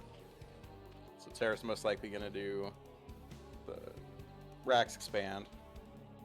Seems that way. No gas down for Terran, so it seems like he'll play pretty standard. You know, with scouting first, I'd love to see like Machine get 6 lings and try to put some pressure on this, knowing what the build is. Oh, he's poking this. Oh. Micro that drone. Micro that drone. There you go. Oh. No, it's actually interesting. I'm one that likes to mess with the standard of play. Have you ever seen 10 hatch speedling ZBT? I don't believe I have like a 10-9 speed Yeah, 10-9 speedling like how you do with ZVZ, but just throw it as a Terran player. Because everybody's racks expanding, so you catch them with like 10 lings, then you get 12 with speed, and you just run them over. Yeah. Unless they Must block win, at the though. wall with... Yeah. Must win. Must win move though, right? Because you cut so many drones. Yeah, as long as you do enough damage, like you cut lings off at 12 and just start droning behind it. And then you could do a extremely low econ muta build. But you're only gonna have about 16 to 18 drones total. Okay, so we do see 4 lings, maybe. Oh, and he That's hatched 2. I love what he did. He hatched 2 Zerglings at the Nat, so when Terra's SCV saw it, he only saw 2 or The 4 2. lings. He doesn't know that there are 6 lings on the map. Terra has his Marines gonna in catch not these a good Marines. form position. He's going to catch these 3 Marines. One laying down. No. Oh, wow. 1 lane for 3 Marines. That is trouble for Terror. He's going to have to use SCVs to block the ramp. Choice is now for Machine. Kill the SCV building the command center and just slow it down. Oh, he does have some... Yeah, 2 SCVs, maybe 3. Maybe another Gonna Marine. get these Marines, which Yep. is a huge deal right now, because now Machine knows he does not have to worry about making so many Zerglings. He can drone hard here, get down his Spire, and get some good muta pressure, because the Marine count is going to be lowered because of this. Also pushes back the stem timing. And it forced Terra to put down the bunker. All good things for Machine here. But Terra getting a clean scout. He has everything going. He sees what's going on. So we'll see what his response is. Oop, he's gonna get it. He's gonna get it there. Good. We see that the hatchery is about to go down at top right. Good timing there.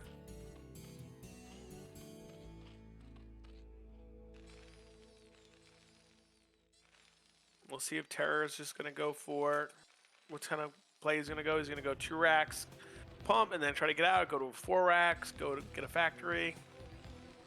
See With what the he bunker, decides I there. feel like he'll just do 2 racks and just build up the economy side of it. Because he lost the Marines, he's gonna have to make up a little bit of room. Is there an eBay started? Not yet, just the academy. So then there should be Mute is window at about here. 30 seconds. Yeah, there should be a window here for Machine to get some really good Muta harass down. The eBay just went down. Yeah, losing those early Marines and everything like that, it's really pushed him back because even his stim timing's going to be off, so he's going to be extremely on the defensive. Yeah, even worse than that is just, it was mentioned today a ton in some of the BSL games, the no range for these Marines. It's really hard to get them on the map with no range.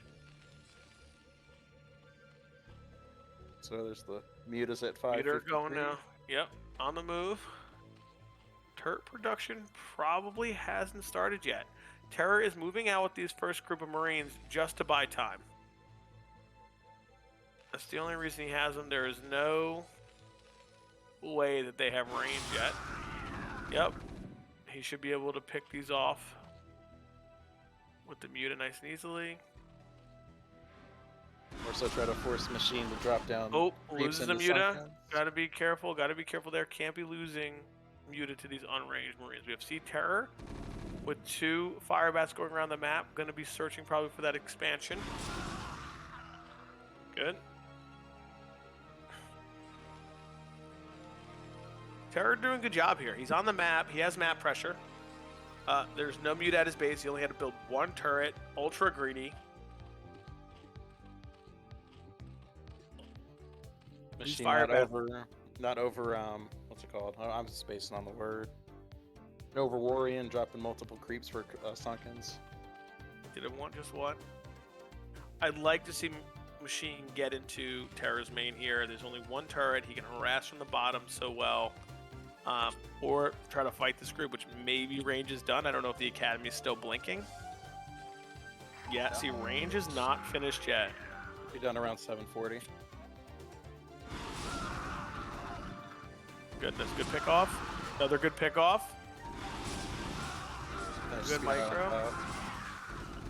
Couple reinforcements from behind, losing a Muta. Not being able to get a medic.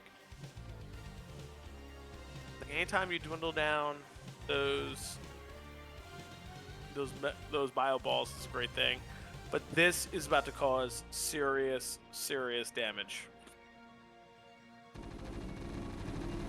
Oh, gotta watch his Muta. Can't take free hits like that. He should be seeing the fire bats. They're now stemming into his third. Oh no. Oh no. Terror clicking on the hatch though. That Ling is gonna save those drones. Good. Queen's Nest timing. Yeah, There we Lurker's go. not going to be done in time though. He's going to have to get back enough time. He's only going to have 2 sunkens. I think If he's only that. gonna have 1. Yeah, I think we're gonna see trouble here. This might be GG, unfortunately. He's gonna have to really micro these Muta well. Let's try and stay above that ramp, out of vision. Good. Well done. He can get 1 more good split on the Marines. He should be okay. Alright, and clear up this bio ball. The Terror did pretty good amount of damage there. You know, with top right and whatnot. Drone was being pulled from both the natural and top right. That lost mining time hurts, and having to replace some of those drones that died also hurts Zerg. So we see that he's gathering up. Going up to 5 racks, double starport, typical SK Terran style. Nice pick on the medic there. Very nice. He knows he's trying to make him stem and back up because there's no way to heal. Only 6 Muta left. Hive is on the way.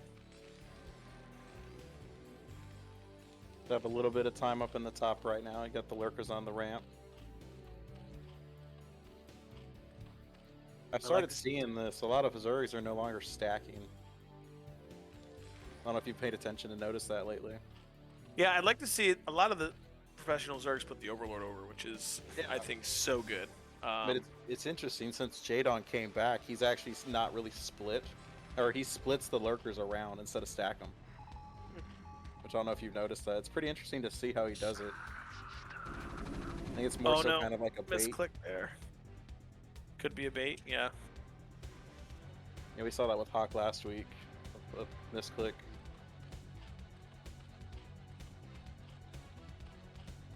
Got the Nidus there. Be able to secure the top third if needed. He really, hopefully he'll start to look to take that natural to get 4 gases. 4 gas, as you know, is that magical number to try to get to Ultralisks, you know, Ultraling Defiler, which is really that.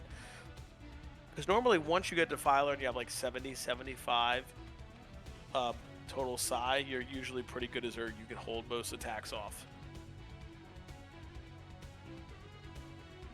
2 vessels, both with an Eradicate most likely.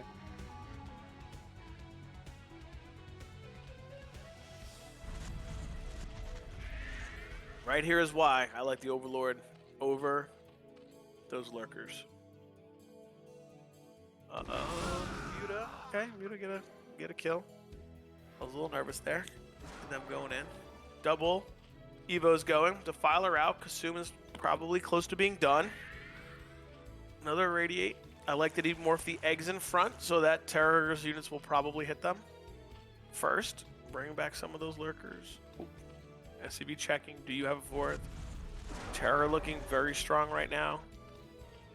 He's gonna use Consume outside his, yep, the 3rd and then pop it back in. Yep. Swarm and then jump back in. Very nice. Oh, double dropship play right here from Terror. Very nice. Lowers the vessel count, but allows for him to be able to get some drops on the main around what's going on there. So, very, very well done. Oh, this can cause some serious damage. He should see it. There's the lurkers. Lurkers coming through. Swarm. Oh. Plague should be pretty close to them at this point. Now that Consume is up, Energy is up, we should see Plague in a minute here.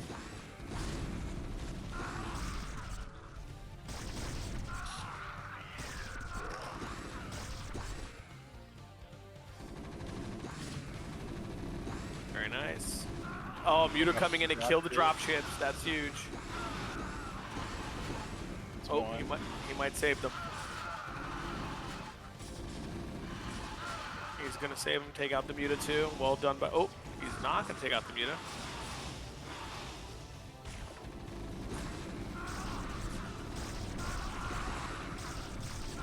He's kind of blocked himself on that ramp just a little bit with that Nidus. Yeah, don't love the lurker positioning. Terror doing a great job pushing in here. He's gonna get the Nidus. Gonna get that lurker. Blocking the medics, picking off the Defiler. Really good micro there from Terror. Terror's into the main now. And I don't think Machine can reinforce anyone from here. I think he's gonna have a hard time. Drones going down, buildings going down. Riley putting on those links, sending them away. It looks like Terror has done it here. Gonna take the spawning pool out. Good multitask here from him. Another set of army going across the map. Is that leading with dropships or vessels? On the map, I'm not sure. No, 4 vessels. Vessel count's getting higher and higher and growing. We do see Ultralisk out, but nothing to save the main when where all of our tech is, so it's gonna be hard. Terror doing a great job here of hitting all parts of the map. Ooh, we do have a plague.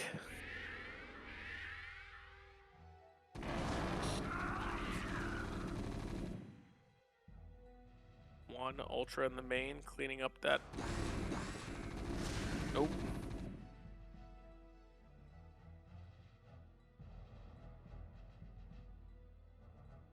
It looks like Terra's gonna be able to push through. We have an Ultralisk counter here.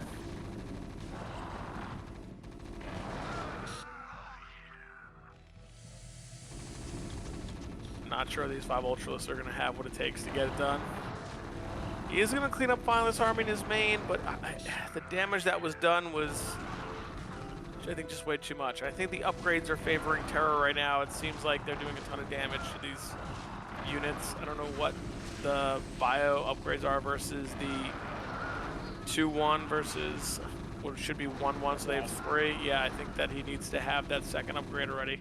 +2 minimum. Once this top right base goes down, he looks like he's dead, and we have BCs on the way. There it is, GG 1-0 to Terror. Tough game there. I think Machine was in a really good spot, and that multitask from Terror there really pushed him over the top. I thought he did a good job with that, hitting top right and bottom right at the same time, and that kind of threw Machine a little bit, and he was able to get his way into the main with that one bio group. Drops are a tough thing to deal with the Zerg. It's unfortunate. It's a lot of problems for Zergs usually. Definitely difficult. Well done by Terror there for the first game. Let's see what Machine is going to pick as the next map.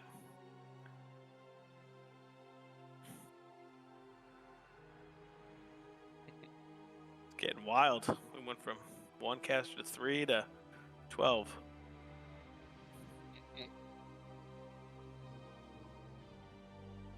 It's always good. Don't gotta worry.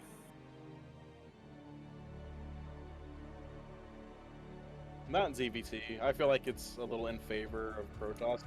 In ZVP I do, just because of the way the pathing could be on the bottom. It's easy to kind of navigate in and out of pretty easy without getting caught, but... Yeah, and for ZVP, it's just tough because Protoss can take and split the map with all the expansions have a gas. So that helps, and you can kind of defend in just a couple ramps. So we'll see how it goes. I think it's a pretty good map for some Unimicro, right? For ZVT behind the naturals with the open space there. Yep.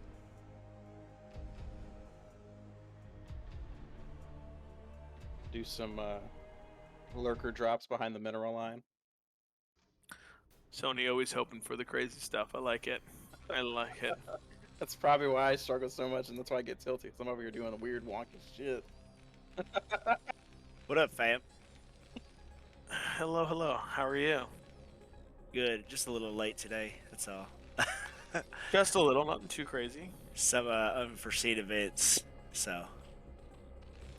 It happens. Life. Yart. Where you from, man? Whoever else is the other redneck. Nobody's claiming it. I live in Oklahoma now, far from hillbilly though. Well, you ain't ever thrown no hay, man? I actually have. I did it in high school. Oh, yeah, it's it. Lie. It's done. did. It's sealed. You're a redneck. Yeah, If you I have lived thrown in, hay, yeah. I got kicked out of school in junior high in Arizona and had to relocate, and then went to Virginia, Appalachia, for like 6 years. And there was a farmer that lived across where I lived, and they're like, "Hey, you want to make $50? Come shell out these 75 bales of hay." There you go, man. Yeah, I'm from New Jersey. Never done a taste of moonshine though. Not a single bit of moonshine. I did the. Oh, really? Oh, I've never tasted moonshine. Nope. I don't know. There's some that taste good. But there's some that's Absinthe, baby, all day. Absinthe. It's pretty much. It's pretty much the same thing though. So how's these games been going so far? What are we streaming? So we have Machine right now versus Terror. We just had Dandy versus Dragon, which ended up 4-1 for Dandy. A lot of good games. First game was good between these two. Machine had a really good start. He picked up a bunch of Marines, did some damage economically, but the multitask of Terror was very, very strong, hitting multiple bases at once, and it won him the game. He did a really good job with controlling and just using his multitask. So we are here on Revolver for game 2, and once again we see a 12 hatch from Machine, and right now current just a simple, looks like a barracks expand again from Terror. Yeah, I did watch the tail end of that last game, but I wasn't gonna jump in midstream. So I'd like to see Machine try to do a lurker opening. There you go. yeah, Double you know what? expand. I actually saw that from who was it? Shoot, it was a pro game. They just streamed it recently. It worked out very nicely too. It's gonna be a lurker opening for Machine. He's double expanding. So this is a common build on this map because of the ramps and the way the naturals are set up. So this is a 3-hatch extra has been something you can do as Zerg here. We saw some pro gamers do this as well. So The only caveat to doing it this way before the gas, I tend to like doing the 12, 11, 10 and then take another expansion right behind the gas opening so it looks like it's standard. we do 8 lings from Machine. I do looking like he's gonna force a no bunker, no bunker. 4 Marines and we have 8 lings on the way. Nice, can pull down 2 SCVs. Should be fine. 5 Marines, 2 SCVs. Okay. Here goes the bunker.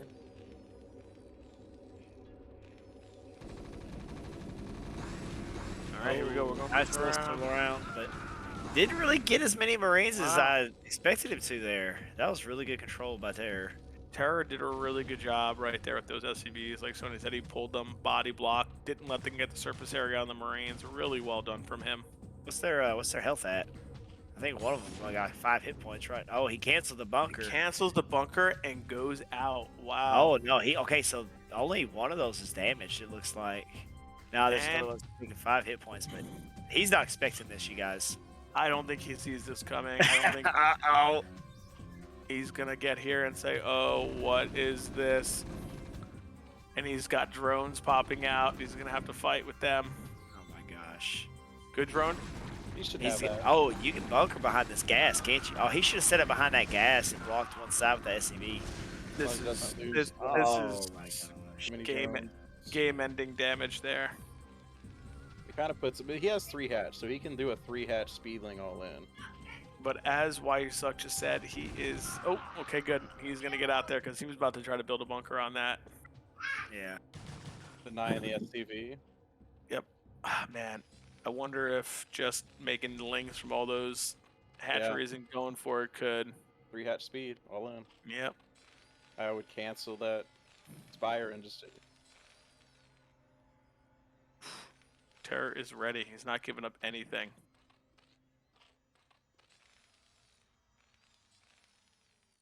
So what do you do here as Zerg to try to take countermeasures for imminent death or Yeah, man. game-ending damage, essentially? He's gonna need to just get the Spire up, try to hurt the forces that come out, like slow him down and get his economy back up. He does have the 3rd hatch to rebuild drones. It's just tough because he lost so many and he made lings. So those are all larvae that did not go to drones as they would normally right now. So Right. losing 4 drones at that point of the game, you're fighting an uphill battle for a long Yeah. time. You have to Now get this- the right window to macro behind, but also keep your economy building. But that's Right. the kicker, is you can't really do it without the economy, and you lay yourself open to this pressure attack right here, which is going to go unscouted. No, I think he saw enough. he's gonna see it Just now. that vision. Okay, yeah, now he's seen it definitely. So, It's going to drop 2 Second. more Sunkins. what's the Evo for? Just to prevent a run by? I don't know. Oh, he's gonna have to prevent it from here. See, this is why it's difficult to go up and attack there. I don't know if Terra's still gonna try anyway. Maybe because there's only 1 sunk currently. Oh no! Oh no! This is gonna be tight with the drones. The drones and the 1 sunken might Was be he not up in lane? enough. Oh, Needed to target fire that last Spire bet with the Sunken. That's what he needs to do. he's trying, I think. He got Oh, that. There you go. All right. okay, he's gonna hold. This is great. He's making 6 muta right now as we speak, so that's a good deal. Yes.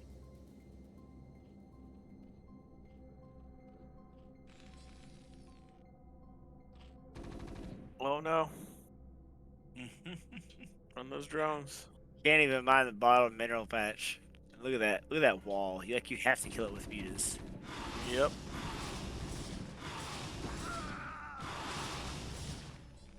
All right.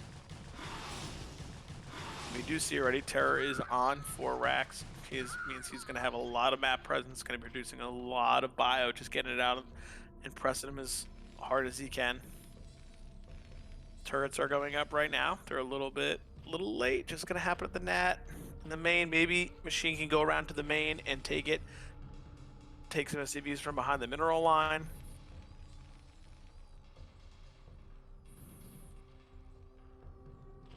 Seven Muta. 7 Muta can easily start taking down some SCVs. Terror is like, okay, you go to my main. I'm gonna move onto the map. Oh, medics. Free medics. There it is. Those are big. But I believe he did lose 1 Muta. So, oh no, he didn't. Okay. He 7 lost one Muta. He had 8. Oh, he did. Okay.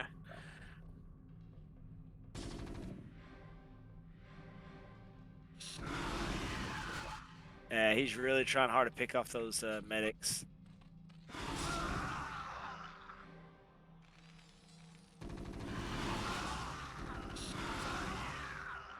Okay. Trying to dwindle down, but this is the power of taking that expansion in the bottom left. He can now get to his 4th gas immediately. I hope that he has his hydrogen down, and he's going to be able to get some. Oh, we're going Queen's. Maybe we're going like a Crazy Zerg style here. Looks a little more like Crazy Zerg. We have an Evo down. We see that he's getting Lings and more Muta.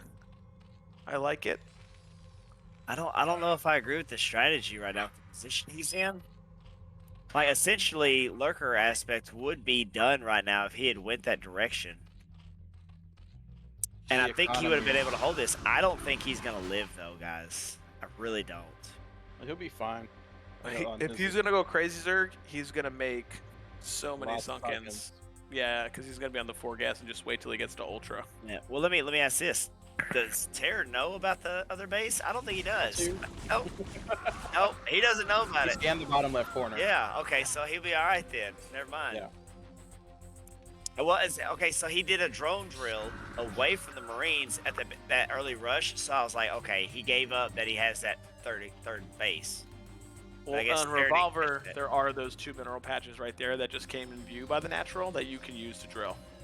So you go to the left of the natural a little bit, and there are 2 mineral patches that you can use to drill for. Right, but he didn't have vision on him unless he had a random overlord over there. So that's what my assumption was. We'll see what Machine can do. Seems like we have a little bit of Crazy Zerg going on, so I like that. But Terra's in a solid spot. His eco is really good. He has 2 starports already up. Will he go vessel first, or will he go dropship first? Will be another interesting question, knowing with double dropship out on the map, going for. He is scanning the pathway because he wants to make sure he runs into no units so he can get into that bottom left base. Machine going for a counter here. Looking to just harass the econ. Oh, drop's just going to the main. Oh, it's going to his main base. Oof. This is going to be difficult. Oh, yeah, these are full already. Oh, my gosh. Oh, no, there's no sunk-ins in the main, no units at home, and I think he's going to elevator in more and more units. That's game. It's like, there's nothing you do there. GG. There it is called. Tough start, and well played by Terror. Good push out early, and once again, strong drop play taking care of this game as well. It is well done. Terror playing very, very well.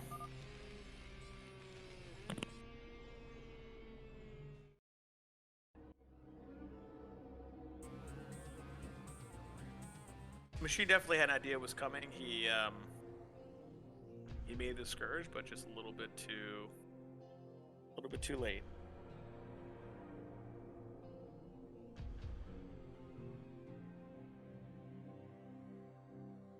All right, we'll see what map we have next.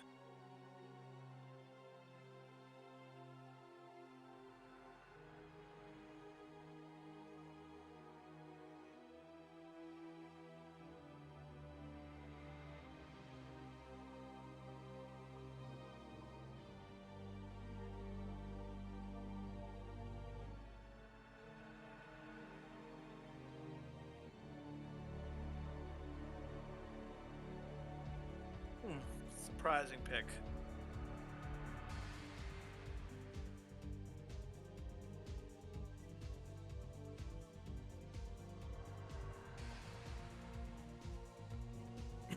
So it seems like Machine is going to be taking Ascension here. I say surprising pick because of both games have been so much drop play that I feel like this map leads you to drop play. So it'll be interesting to see what happens here in this game. Or does Terra switch up and go mech play or 1-1-1 type build?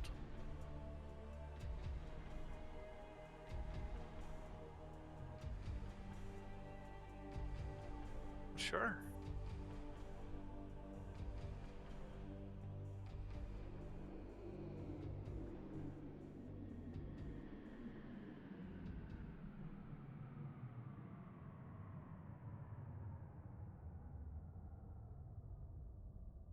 Why not?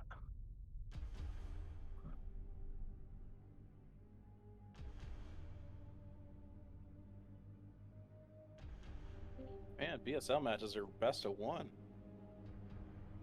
Yes. Hi, hi, Pinky. Oh. Okay, I'm watching I'm watching this so much. For that reason, I asked to you for comment, no, casting or. Uh,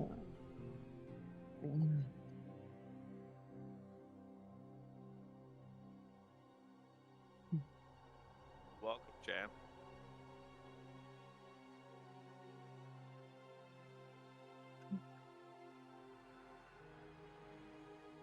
oh, terror. Yes, yes. What is the country of machine? United States? Estados Oh, okay, okay. Unidos. Oh, great Spanish. Yeah, yeah.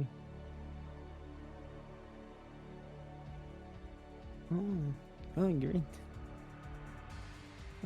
Bueno, quería saludar un poquito a la gente de LATAM. Solo un ratito ahí y dar un poco de aliento a Terror que está jugando bastante bien. I'm greeting to Latin people. I only want to comment a little bit. Yeah. All right. Jen, are you a Brood War player? What race do you play? I'm sure. Yes. I'm a larva. I am a larva. A little larva. Yes. So how do you feel about Ascension for ZBT? I like this kind of games because I like destroy marines with ultras in the late game.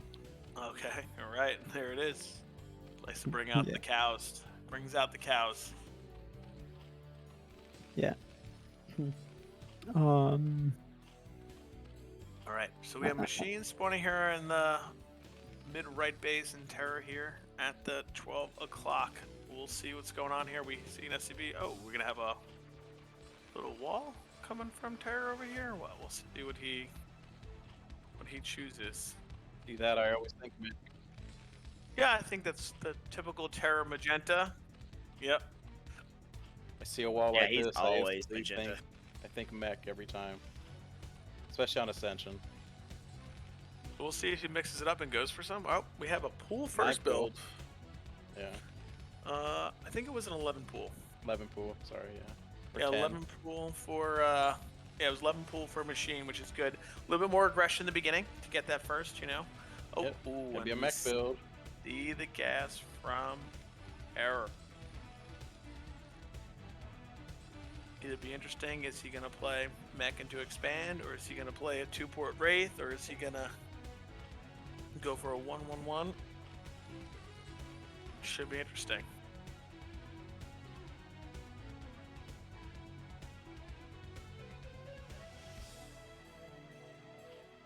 Yeah, getting the scout off with the drone. He should. If it was me, I don't know how Machine really plays EVT too often like this, but take a third expansion right behind it. Take that 9 o'clock.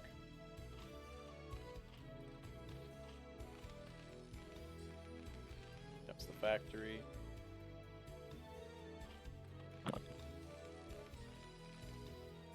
Alrighty. I feel like Mech is pretty strong on this map because it's pretty easy to take that third gas as Terran. So it'll be interesting to see how we roll from here, what's going to happen. I love watching Mech Terran against Zerg. It's fun. Bio is something we have seen since the beginning of competitive play on Brood War. Man, you should have been playing ZVT back in 2004 to 5. That was every game was mech. Well, I mean, the original StarCraft was Brood War. I mean, once Yeah. the medics came out, man. Just Marines. Oh No, my even gosh. even after there was a period of time, Fantasy I think is the one that actually brought it out a lot. Oh, Is yeah. that a Hydra Den? Oh, Yep. Now we're playing like how I two-hatch like to play. Hydra. I like it. I think you're freaky and I like it a lot. Machine mixing it up right now. He's giving you Sony vibes, isn't he? I think this is a strong build. You see Action do this stuff all the time versus Mech play, where he goes these 2-3 hatch Hydras and just busts the Terran because they don't have a ton of units. They have these, Wraith Catch Vulture stuff. That 7-minute window, you catch it. See, that Sunken will be up in time to stop the Vulture. 1-1-1. Oh, and we have the Academy going.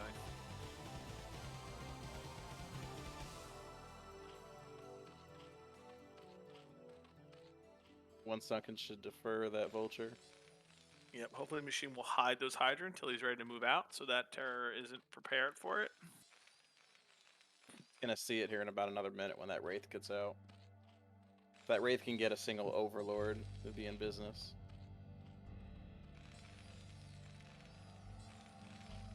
He is making bio with this as well, so it'll be interesting to see if he goes like the 1-1-1 into like 3 racks bio, or when he's gonna just take an expansion and be interesting to see, or drop play, whatever he Science decides. facility to do. behind this as well.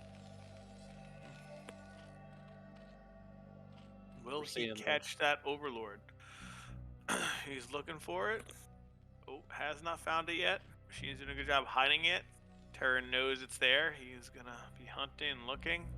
Oh, oh, Right here. there it is.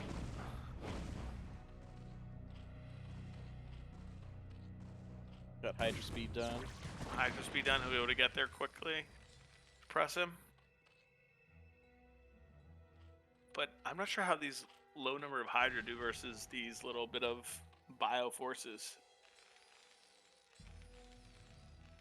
Oh, we see at least one bunker going down already.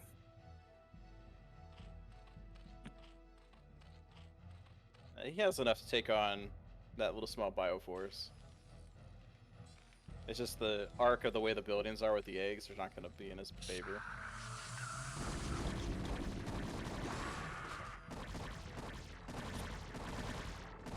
Target that depot. Good job from Terror as the Hydra move out. Can he try to pick off an Overlord 2 in the base? Nope, being denied by Machine. Able to hit the barracks and the supply depot.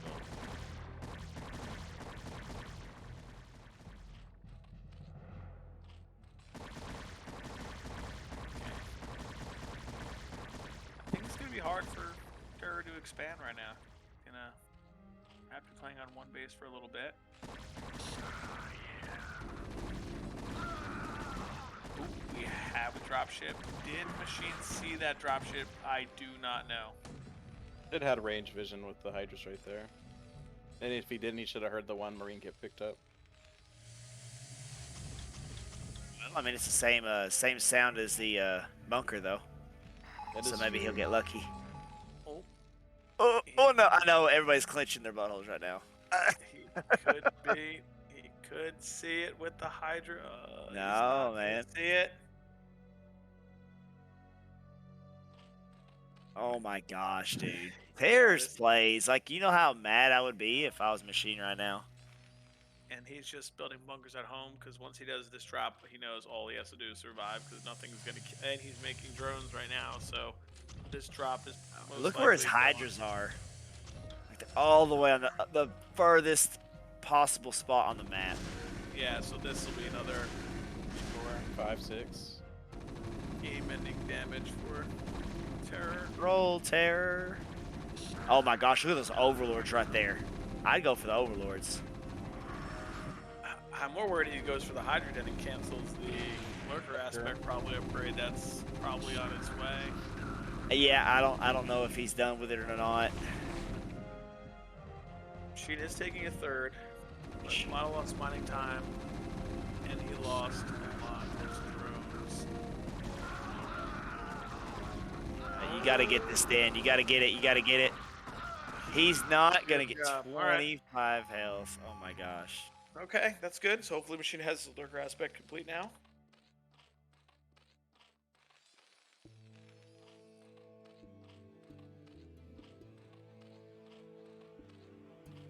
Yep, he's got his lurkers being made right now. I think the problem is going to be, can he stop this next tank and bio push? If he can do that, he'll be in really, really, really good shape. Machine was taking his third, correct? Did he Canceled it. complete? It should be complete.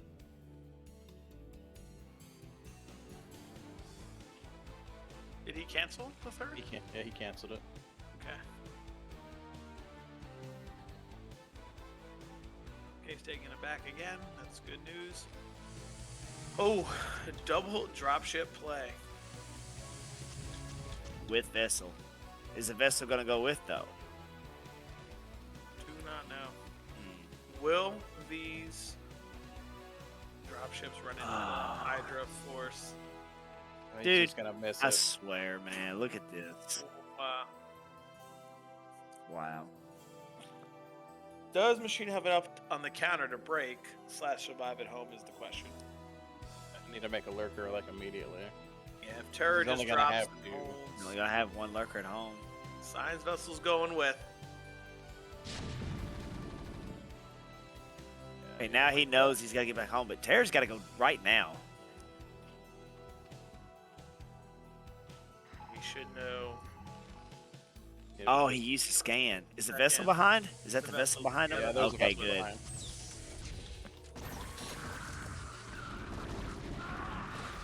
Does he have a...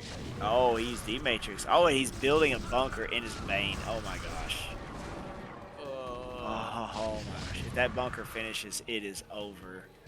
I think Machine should clean this up. He's gonna live, man. But he's taking so much damage. He's gonna lose his damage. Oh, he's not Already controlling. Hydra down.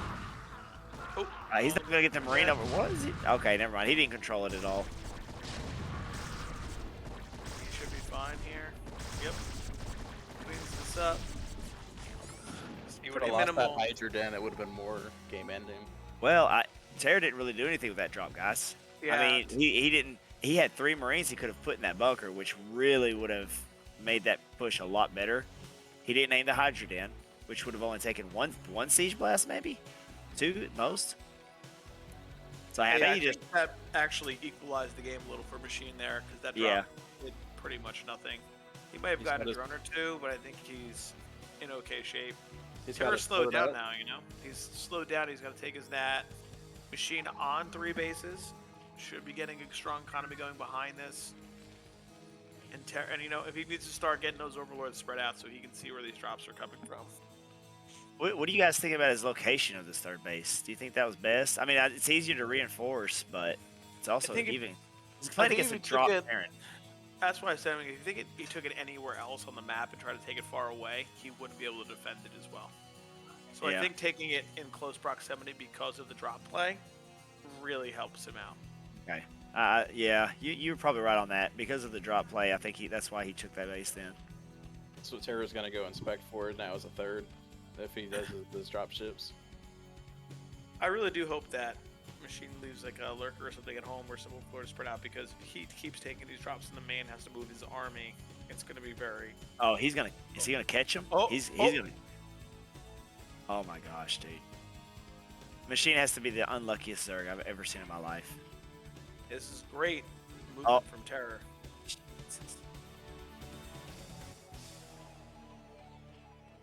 So I didn't hear any scans go off, so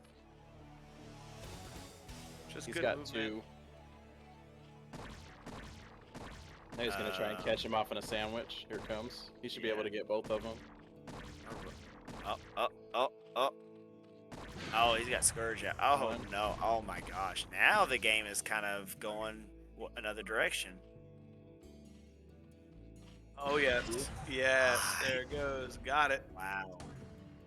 And I think this Hydra Lurk army is big enough to crush this Bioforce, and if Terror loses this Bioforce, he is going to be in trouble.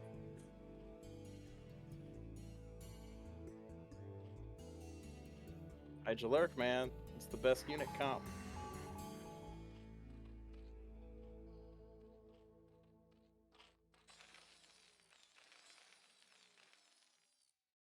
Legacy Machine start thinking of taking his 4th, really get that gas going and get in a hive, especially now that he's Terra's kind of forced to sit, right? He's lost 2 dropships now. The one drop was unsuccessful with 2 tanks. He's really burnt a lot of gas. It'll be interesting to see which 4th he takes. Because if he takes the one that's up at 1, he's going to be really susceptible to drops. But taking the one right outside is natural, right there in the middle. That'll be the best option. Alright, here we go. We're taking this fight here. I don't know if I would have taken this. I mean, he's going to clean it up, but he's going to lose more than he essentially would have if he had taken it somewhere else going uphill. Yeah, I just think taking. Hey, what do you lose, fighting like is 7 lurkers? Yeah, Yeah, Eco that's the / economy. the map presence now, right? Like, Terror can no longer be on the map. Right, He right. doesn't have the 4th, so now it'll make taking his 4th even easier.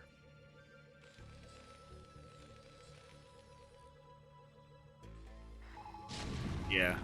Agreed. I don't know if I want Machine to go in here. I think okay, he's No. turning around. I don't know if it's a good idea to hit into this bunker tank. You're on 3 bases, take your 4th, macro up, get to Hive, get Plague with this. Queen's Nest on the way. Once he gets Plague, he'll be able to Plague the bio and just pretty much one-shot them with the Hydras. He really needs to start getting some Overlords all over the map so that he can start seeing where these drops are coming from. So he's not just hit Can you by take them. off Terror's vision for a second?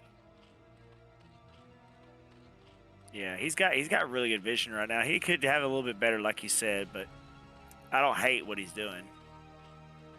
Yeah, I'd just like to see it so he knows when there's like to know that these dropships are coming in to have them around the outside. He's got 4 Scourge right here. Let's see. Oh, and he spots the dropship. So let's see if the Scourge pick it off. Yes, And he's unloading right away. I think he knows the Scourge are coming. Oh, that's not bad. The Gaul's okay there. It's all right.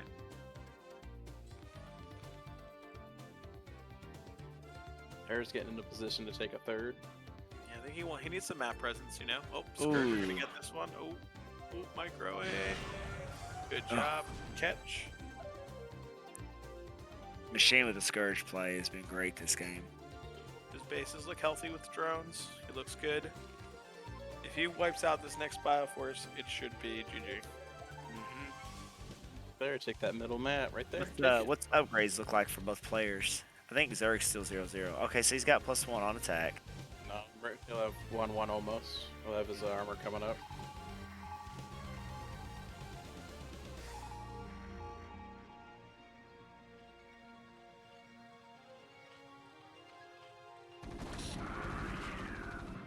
Okay, Terror recognizes what the army is. He's going to push on. He's going to try to take this high ground.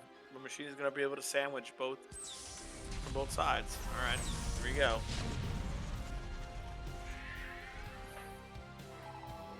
Radiate's going down. 4 tanks. That's a strong Terran Bioforce there. Spot to break too for Zerg. Well, I think Machine's playing it right. He's waiting for Terror to commit to coming up the ramp. If he fights him on this hill, things could get difficult.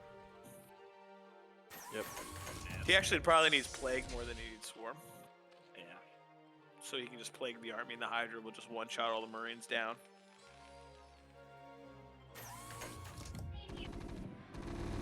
All right, he sees it, the army moving again, so he should be in good shape. Try to fight it from both sides. How many medics does he have with his army? Oh, 3. Okay. Phew, I don't know. I like a little bit heavier medic count, personally. Is Machine just going to counter and sit at home here? Might also be okay for him. I'm worried about Terror getting into this choke above the third base. It's very just gonna be a hard thing for Machine to break from there.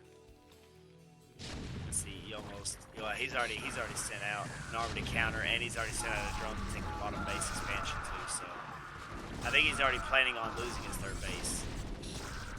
Strong counter. Here we go. We're gonna see. Even if he loses third and just evacuates the drones, he would be fine. I think Machine's got this.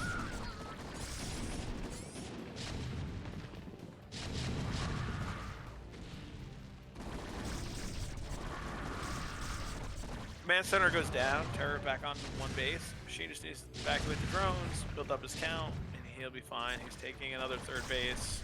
Bring these units home like he is right now. He should be fine. Oh, almost gets those science vessels. Good control from Terror.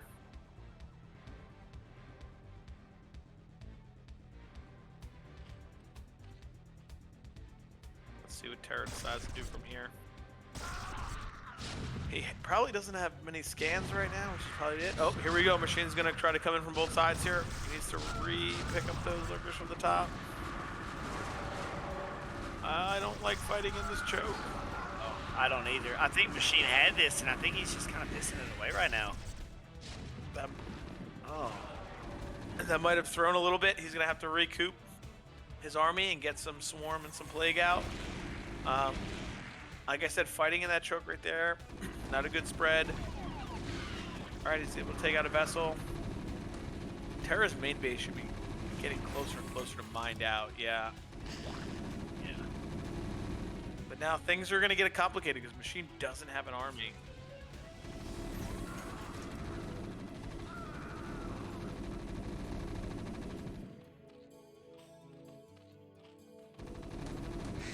Once that Defiler has consumed, he might be just okay.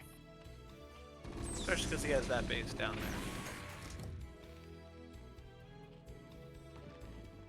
there. Air's got a nice little pocket of minerals right now too.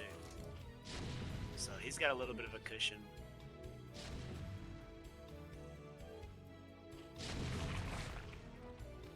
This should help right here. Oh no. Oh no, the Defiler. Oh no. That's not good. Radiates coming in, killing all those things. He needs to get a swarm down. Consume is done. Can he get the swarm down? He needs to get a swarm down. Wow. Oh my goodness. He might. Terror might have done it.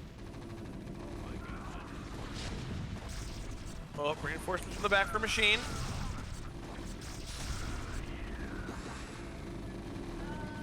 Yeah, but he's not going to be able to clean this up, though. 4 vessels. He should be able to get another Defiler in his main. Consume some stuff and wait or push in. Target fire, man. Wow. And Terror pulls it out. I don't think Machine realized that he was long range mining already. I think if he just made more units in the main and one Defiler got a swarm down and sat there and held, he could have won that game. Oh, that's a tough one. That's a tough one. That'll hurt for Machine to take that one when he knows that he was so far ahead.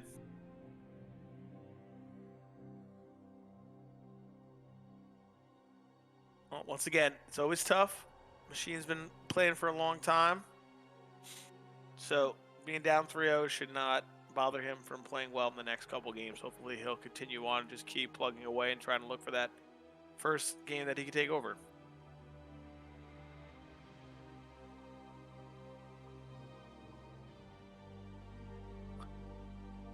And our map choice is Largo.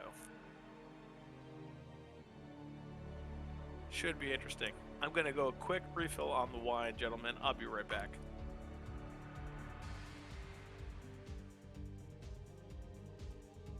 Yeah, I think Machine had that, but he attacked before he got Defilers and Swarm. I wonder if he really felt pressured to keep that.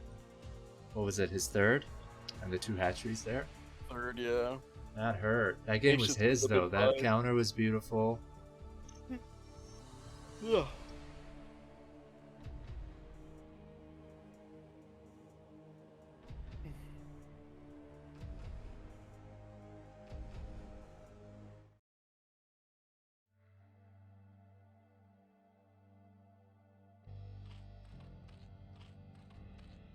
Spawning in the top left corner on Largo, have Machine.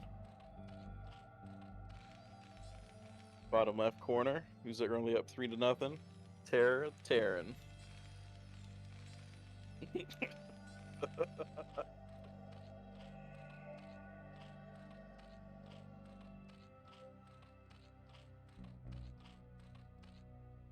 And I don't know what else Machine could really throw at him on this.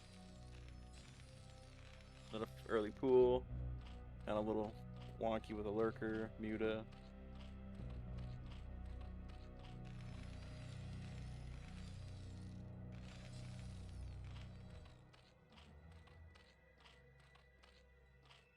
I'll play Terror. I've played him before on the ladder every once in a while. Oh, I'll play anybody. I don't care who I play. It's not a Protoss right now.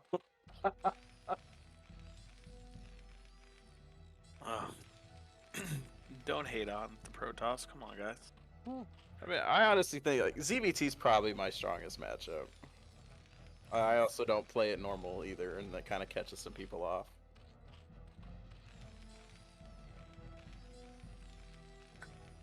All right. I can tell. Give me a best of 21 versus Terror. I'll take 1 win. Best of how many? 21. 21. I'll take 1. Because, I mean, there's only so many openings you could do. 4 pool, 5 pool, 6 pool, 9 pool. Just go down the list.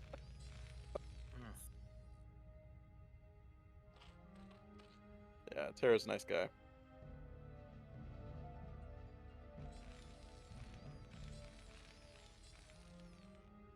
I remember when he first started playing, like he started making it really big around 07, 08.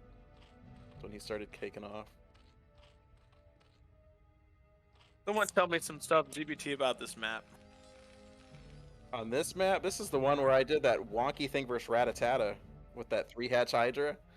I don't know if you were there for that one. I don't believe I was.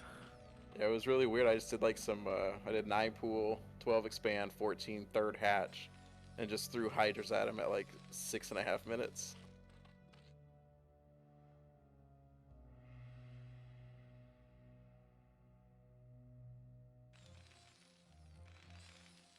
Yeah, I do some wonky stuff just to see if it'll work, and then I just kind of refine around it. But this map, you can pick off the gas on the expansions for Muta Micro with the harassment. Kind of really negate some of the factors. One thing I'd like to see Machine do is actually just make like 3 Sunkens and just play a 2.5 hatch Muta. Just play heavy defense on the static and go heavy mutiling. But you don't need, do you? Do you need the Sunkens for? Well, you don't, but in the aspect of just staying put on the SCV line, having the 3 Sunkens will prevent that Marine medic bust, and you could just keep your mutas at his expansion instead of bringing them back for defense. Okay. All right, 3 Marines on the ramp versus the 6 Zerglings. Oh, nope. CB pull, good. Blocking by Terror, good decision. Do a good damage just pulling off the mining. Denying mining time is always a big thing. Oop. Did he pull himself to road? Gonna get 3 Marines.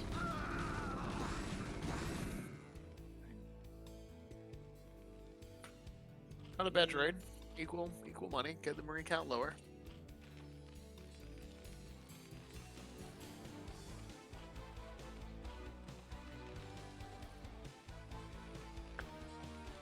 See second gas on the Zerg here in a minute. I will say the Terrans tonight taking it to the other races though, at least.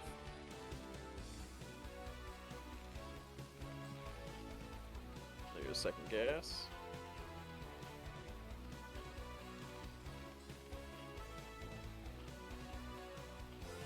Yeah, I'll play. I could play either. Let's do it.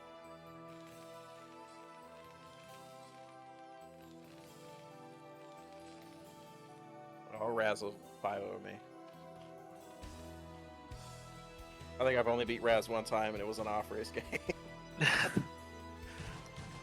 My TV's. Oh boy. Would be exciting.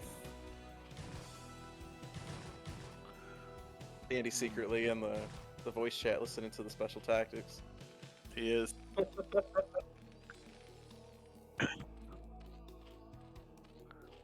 I actually don't have Trovo. I Stick don't to either. My partner Twitch account that I stream like 4 hours an entire year on. He's going in for the one sunken. Oh, Oh no, and the fire bat's gonna kill the drones, and that's it. This could. Oh, the muter out. Muter out. he should be fine. Good pullback with the drone so they don't die to the fire bat. Yeah, target fire that fire bat with the sunken good. Okay.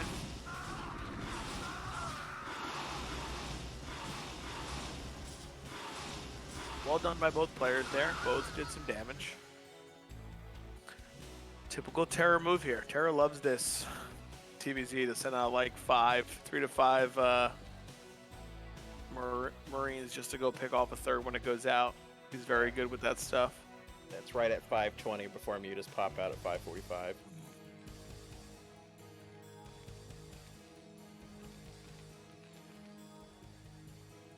Oh yeah. Not That's the a lot greatest of thing money. for Zerg right now. I mean, you're losing 6 drones, then you're losing another 125 for the sunken total. Yeah, the fact that you had to make him in the first place was bad enough, but the fact that Machine knows that these 5 Marines are out here. He has found them. He must have seen them move out. He knows, or he learned from game 1. He cannot lose a muta to these 5. He needs to just pick them off and be on his way. yeah, One thing I have noticed about Terra's plays, though, is that his main is a little bit vulnerable behind the mineral patch. oh my, Dude, muta. No. you did way too much damage there. Yeah, but in his main mineral line, you could probably harass from behind that mineral line without being hit by a turret if you can get your mutas back there.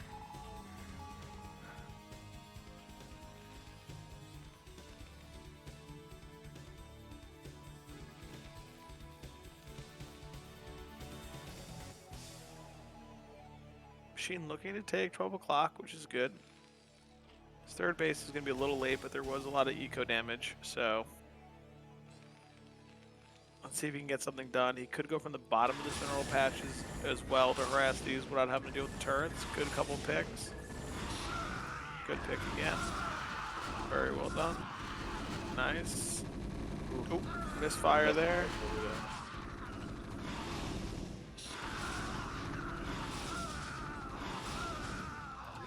Okay, he cleans up. Now he needs to get to the left. Get to the left, to the bottom.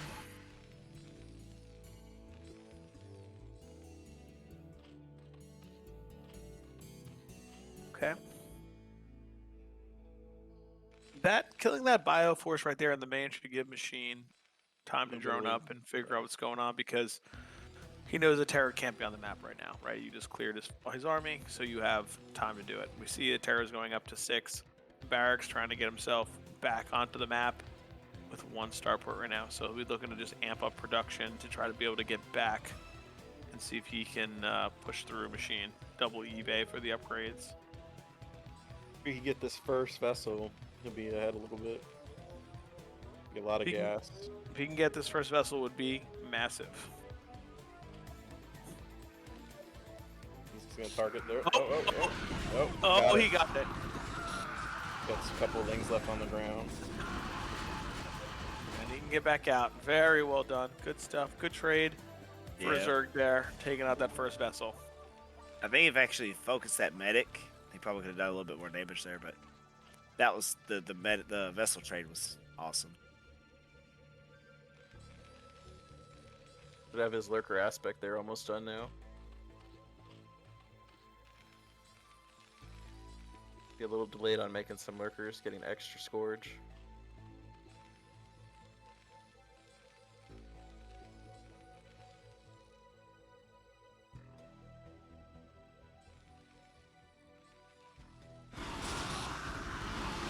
Gonna try and get the second vessel.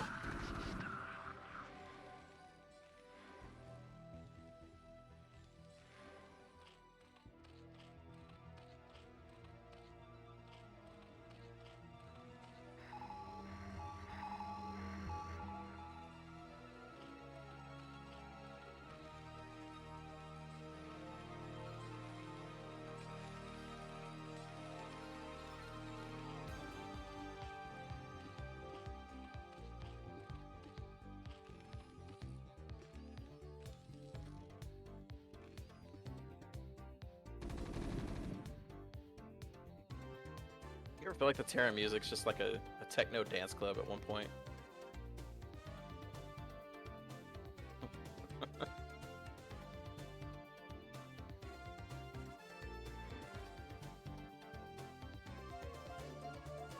Oh yeah, just your whole eulogy is fucking StarCraft remix music. They're like, yo, what is this? This is popping, man. I know I shouldn't feel like this at a funeral, but damn.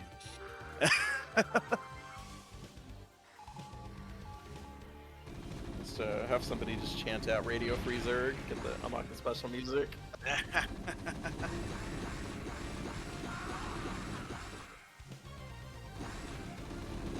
Let's see. Machine have some lurker. He does have lurkers up, so he should hold these 3 bases, no problem. 2 lurkers. Oh, no, 1 lurker. That makes me concerned about that base. But hives should be complete. Hopefully there's a defiler mound on the way. Okay. All good for a machine right there. There are SCVs. They look a little low on the net, or is my screen a little crazy for a second? Maybe not. They're very on top of his units, making sure nothing silly happens.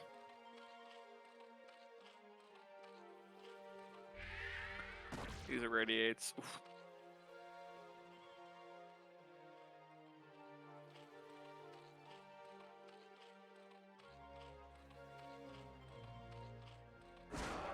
They're just keeping the pressure on, you know, he's just making sure that machine can't move out, especially once the filer tech, you don't want to get to your nat, so he's just kind of looking around, making sure that he's taking care of business here. Now let machine move out. Machine is also just trying to buy time to get those defilers up so he can get stuff going.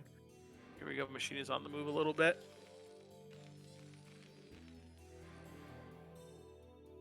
Terra's macro very strong with those 6 racks. He's able to produce a ton of bio. As you can see, he has 2 groups out of the map and probably 2 or 3 groups back at home.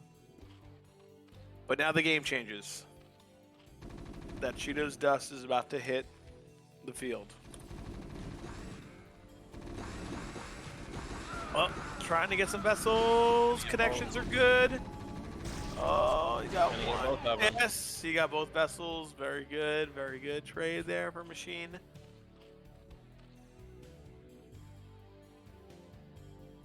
Big Bioforce machine still on the map with some Ling, looking to counter, looking to get things done. We see the physics lab, so we might see BC soon.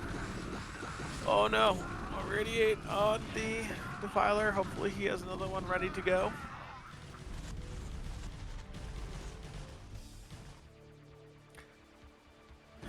This is always the dance now, right? TBZ, once the defilers come, how much map pressure can you have as Terran versus how close can the swarm get to your base? Eventually we're going to see Plague too, which will really hinder this Bioforce as well.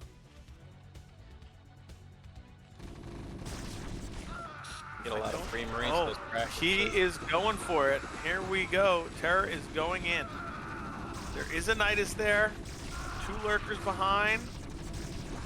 But we need a defiler. Where is our defiler? We need I don't see it, man. It's not a coming. defiler. Oh, no. A defiler. And their machine taps out for GG. Man, Terror is not relenting at all. Terra's pressure is really good. His map control is really good. And you know what? His decisions when he scans in there, he sees 3 lurkers, he irradiates 1 and goes in. There's no defiler. You can't kill, it can't be stopped, right? My army's big. What are we going to do here? Like, we need to have that defiler inside that base ready to go. It's unfortunate. Terra's been putting on a pretty good display. Let's see if he mixes it up for game number 5 or... I want to see Mech, man.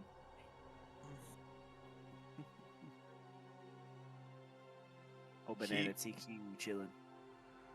He wants the mech.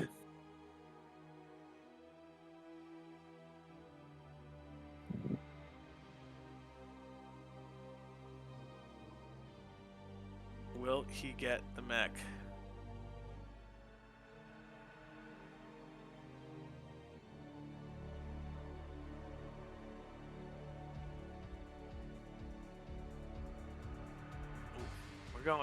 We're going to the most played map probably ever in Brood War right now. The most played map ever.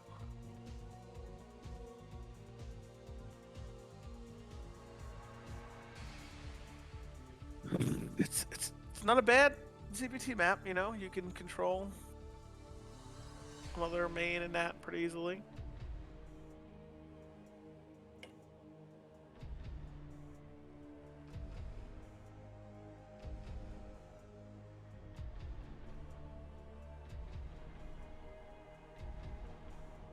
He should have went with, like, you know, one of our buddies loves Andromeda. Could have went to Andromeda. Could have went to a ton of different maps.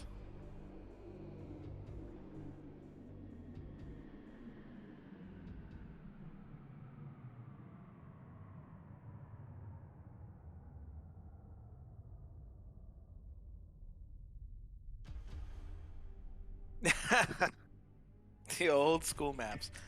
Come on, we all used to love those iCup days where there was like map of the season and map of the week, and like they were all different crazy ones. Those were the glory days, right? All right. Is this series gonna be a shutout, or will Machine pick up this game? Let's hope he can get after it right here and now.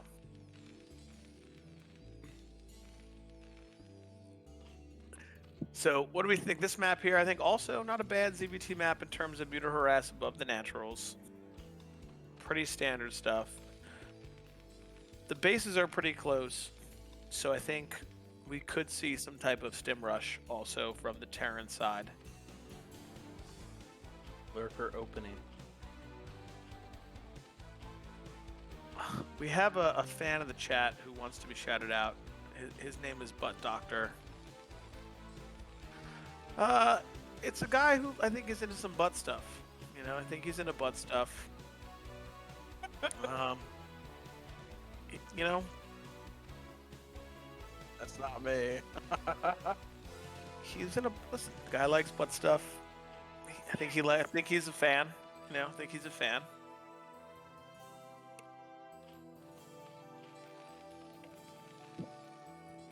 Got a nice forward 8 Rex. Might see a Oh, I know. BBS, baby. And it's not going to be BS. It's going to be an 8 racks. Question is it going to be 8 racks factor or 8 racks expand? Machine looking like he's going for a 12 hatch, which is super unfortunate because it's going to be the end of the game. Unless Terror Scouts left. He'll probably send 2 SCVs, right? With the 8 racks. 1 down, 1 to the left. Machine will know what it is right away. He's scouting top. He's He's cross going scouting. Cross scouting. Terror is going to the left. As long as SCP Oh, doesn't no. catch the drone at the right time, he'll potentially think it's going from the bottom. Okay, so he's just taking the proxy and then he's going up. Okay, good. So he So might not die right away. Double whammy. Oh, And then sees the sees Marine. it, so he might go to the diagonal. I don't Hey, know if he yeah, will. he's canceling his gas. Okay, you got to pull a couple drones here, though. He's got to pull a bunch of drones. Yes. There they go. Yeah, 4 drones. The SCV is really far away too. So, okay, you've got to chase the Marine down. There you go. There we go. Yep. I am nervous. I would pull back these drones. Oh, the rally for terror is off. The rally right now is at the Nat and not. Okay, he's coming down now. It's a lot of drones. He's gonna need them.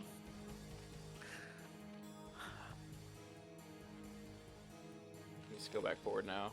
Oh, but there's this is a tough build, man. With the factory right behind it. One drone. 2 drones. I don't know. He's 3 drones. 4, The bunker's about to finish. 5. Oh, You gotta kill the SCV. He's fine with the without killing he's him. gonna cancel the Okay, yeah, I see. 5 drones though. Makes me a little on the sad side. Not gonna lie to you. This No is a gas. strong 1-1-1.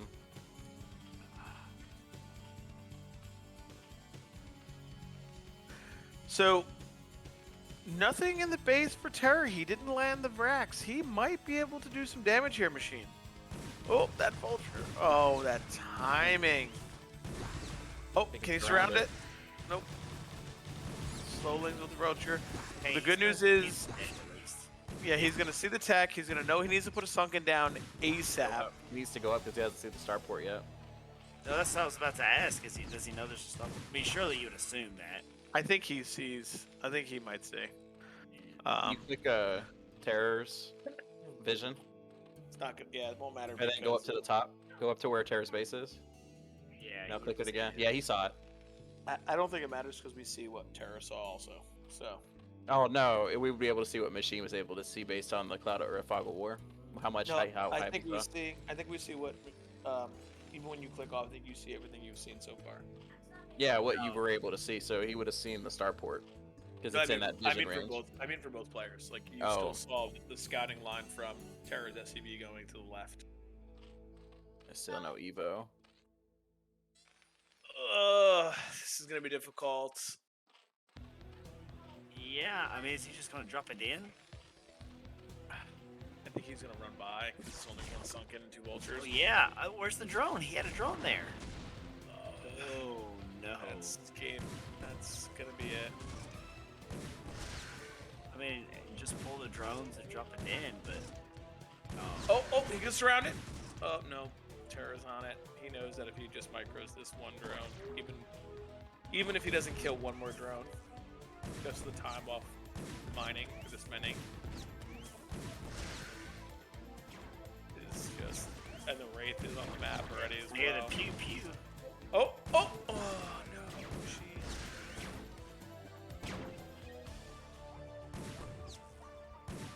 he's gonna get this thing. Nope. Yes! Oh! Hero drone. Oh my gosh. Like, this is so disheartening. And he's going mech this game. I wanted to watch the thing.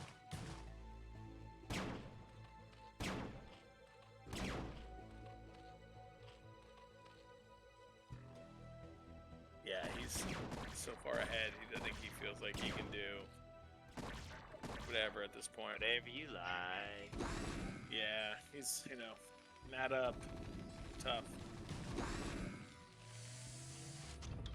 I think he's just making siege mode right now, isn't he? Probably. Not mines. Either maybe? it could be mines also, yeah. Depends what his next unit is that comes out of there. Because he's gonna have a vulture, but whatever comes out of the one with the machine shot, yeah, it'll be siege.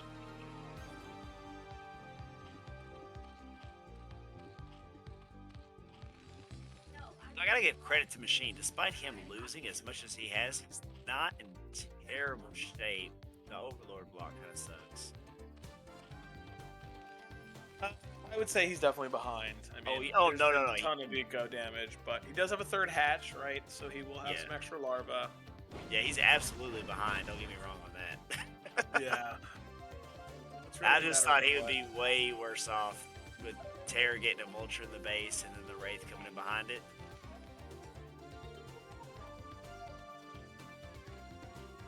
See if he can make sure he just keeps pulling these drones.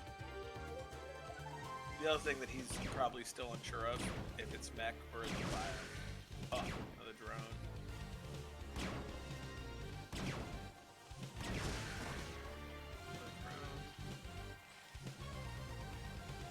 It is mech. WhyuSuk, you get your dream right here. Terror heard you. He heard you. He knows what you want. And you're getting it. You are getting the mech play.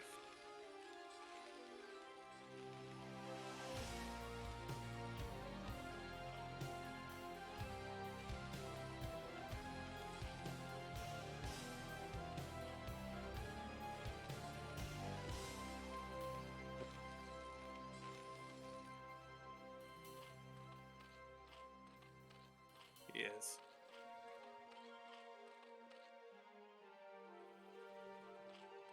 Oh yeah, I understand that Terror's kind of making this look lopsided, but by no means do I think Machine is a pushover.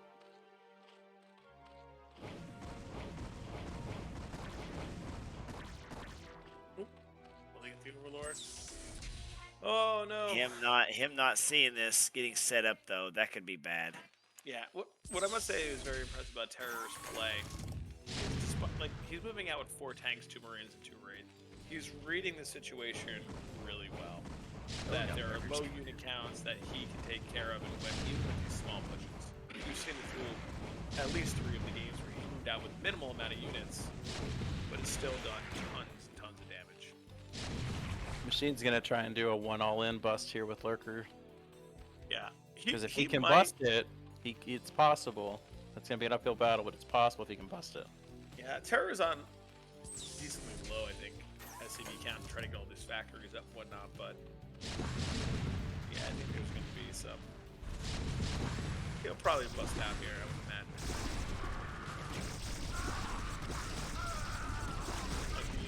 Great push out. Yeah, there's Get all the way up. Yep, there we go. Great push out. Wow, those Wraiths really put in work though, aren't they? Yeah, the Wraith. Golly. How many kills they got? 8 kills on that Wraith. 3 kills on that one. Man. Yeah. And those aren't lean kills. Those are drones and overlords. Where's the mission kill? Scan? He's scanned, yeah. Got a couple extra good shots off from that outpost, but don't know if it's gonna be enough. Oh. Yeah, I think we're gonna see GG here in a moment. The drone count is.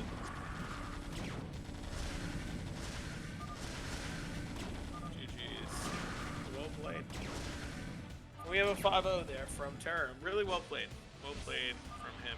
Very strong. Very, very strong play.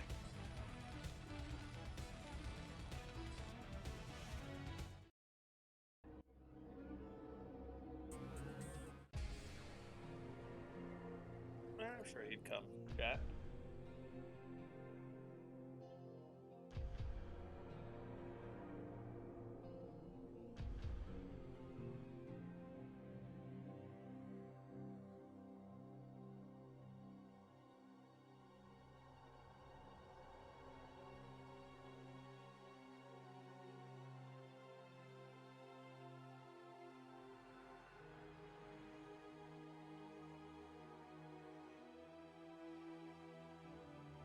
Listen, very impressive from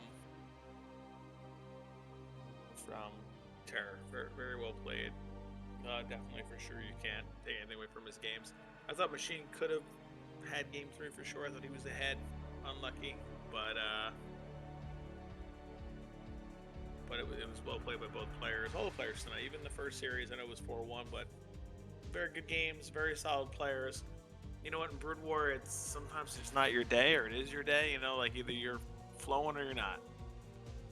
It's kind of where it's at. You know. I think we've all had those days where you're feeling it, or you're not, or you're, all those things. That game on Ascension was his, man. Yeah, that game was definitely his. He was really kicking ass. Definitely. He got dropped like tons of times and came back. Well, I hope our viewers enjoyed the cast tonight. I see a lot of different people in there that are thanking us for the cast, and it was great. I mean, it's always fantastic that Ox is able to put these types of games together with these level players, It's just fantastic. So thanks for having us. Thanks for having me. I really appreciate Thanks, being Razz. on. And these games are great. It's always good to see high level Brood War. We'll have you play Dandy or Terror and Sony as well. And anybody out there who would like to play these Peruvians or would like to cast, get in touch with us. It's cool having different casters on. Yeah, I would be down to play some games for sure. I think I would be. I'd be okay. Hopefully, I'll hold my own. I think it's possible. So. Just saw the message. What's up, folks? Hey, Machine, sorry to drag you in here, man. Those were great games. Thank you so much. Yeah, no worries. Terror, man, he's a menace, dude. He's tough to play against. Gave it my best. No excuses. He outplayed me. He won. He played really, really well. So it was kind of tough to hang in there with him, but I gave it a good shot. I think you kicked his ass on Ascension. Yeah, That's man, my opinion. I couldn't tell like when he expoed, and so that's what He I kept kinda got dropping caught. you, and you fought against it, and you came back. It was an awesome game. I think you Yeah. got lucky there. You need It was to win. a If you fun didn't- one. If you didn't fight in the choke at the top, right? the game Yeah. was- once you killed the natural, the game was over. He had a long distance. That counter was brilliant. Like, he had no expansion. Yeah. Shoot. Oh well. Get him next time. Well, you kind of did in that. I know it's all about winning and stuff, but like those kind of games, you can kind of feel good about because it was so close and you just had it. He barely won it. Yeah, no, I definitely felt good about that one. That was and that's totally not my standard way of playing too, right? Like I showed lair, canceled, did a 2-hatch Hydra timing because I knew you went gas opener, and man, so it was kind of like a battle back and forth. But yeah, he played really, really well and He held played it together. well, man. That's the BSL champ, so he would chew up a lot of people, and I know you lost 5-0, but by no means I don't think he ran over you. Like, Terror was playing his best. That's kind of like how he looks like when he's playing anybody else. Yeah, he's such a strong player. And a He wasn't BSL fucking champion around, for right? years. He was macroing, he was microing, like he tried No, his best because he knows that you're trying to take his head off. I was, man. I was giving it what I could, but he's so good, man. He's so strong. That was fun, Yep. guys. Thanks for hopping on and saying hi. I know you guys are busy. I don't want to take up your time. If you have any shout outs or anything to say. Just thanks for inviting me. Thanks, Terror, for the great games. Great job casting, everybody. And yeah, looking forward to hopefully doing this one again. Yeah. So I talked to Razz. He'll probably play one of them. Ooh, he should, man. I'd love to see Razz get in there. I'll try to get you to cast it. Cool. I'm always down. I definitely don't mind mixing it up anytime. All right, fellas. Well, have a good night. Alright, I'll let you guys. close out the cast. Take it too. easy. Have a good night, Machine. Bye, Razz. Bye, guys. Once again, thank you to Ox for setting this up. Thank you for all people tuning in. We really appreciate it. Hopefully, you guys enjoyed the cast. See some great games. Get some good information as you go, and keep tuning in and keep supporting all this stuff because it's awesome in the scene. So, thank you, Ox, for setting it all Love up. you guys. Yeah. You make it what it is. WhyuSuk, Sony. You're still out there. Sony's pitching some hair right now. I'm about to pass out. Yeah, he's got Right. work in a few hours. Yep. Yeah, I have to go teach pilots how to fly. Thanks for casting, man. I know you were tilted, but hopefully you feel a little bit better. Yeah. joining us. Yeah, anytime. I said I'm good to cast up until June 1st, and I go to nights, but I'll have Sundays available. So, and then Saturdays and Fridays. Yeah, and we'll set you up against Dandy or Terror next time. I think that'll be fun. I'll take my 5-0 lashing, but We'll do some wonky stuff. And you know what? If you play somebody like Terra, you can pick whatever maps. He doesn't give a fuck. What are we doing, like Paranoid Android and Peaks of Big 2? I'm pretty sure he would say hello. Like, yeah, for sure. So. Oh yeah, we used to play back in the day together. I've queued against him a couple times on ladder and stuff. So usually he'll smurf me with his build account. It's not fun. But they're good games. He's a good guy. Yeah, Broodboard community is good, man.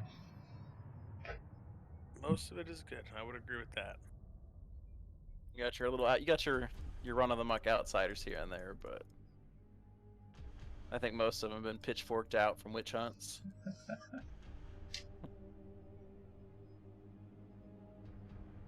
All right, guys. GG's. All right, guys, go hit up ladder. I know you want to. It's a little late now on the East Coast, but maybe a game or two. Right? I'll be gaming my pillow.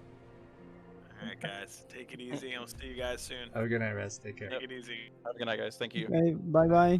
Bye, Ciao, Jan. ciao, ciao. Ciao, Bye, Ledam. Thanks for joining. I'm sorry you couldn't get a word in.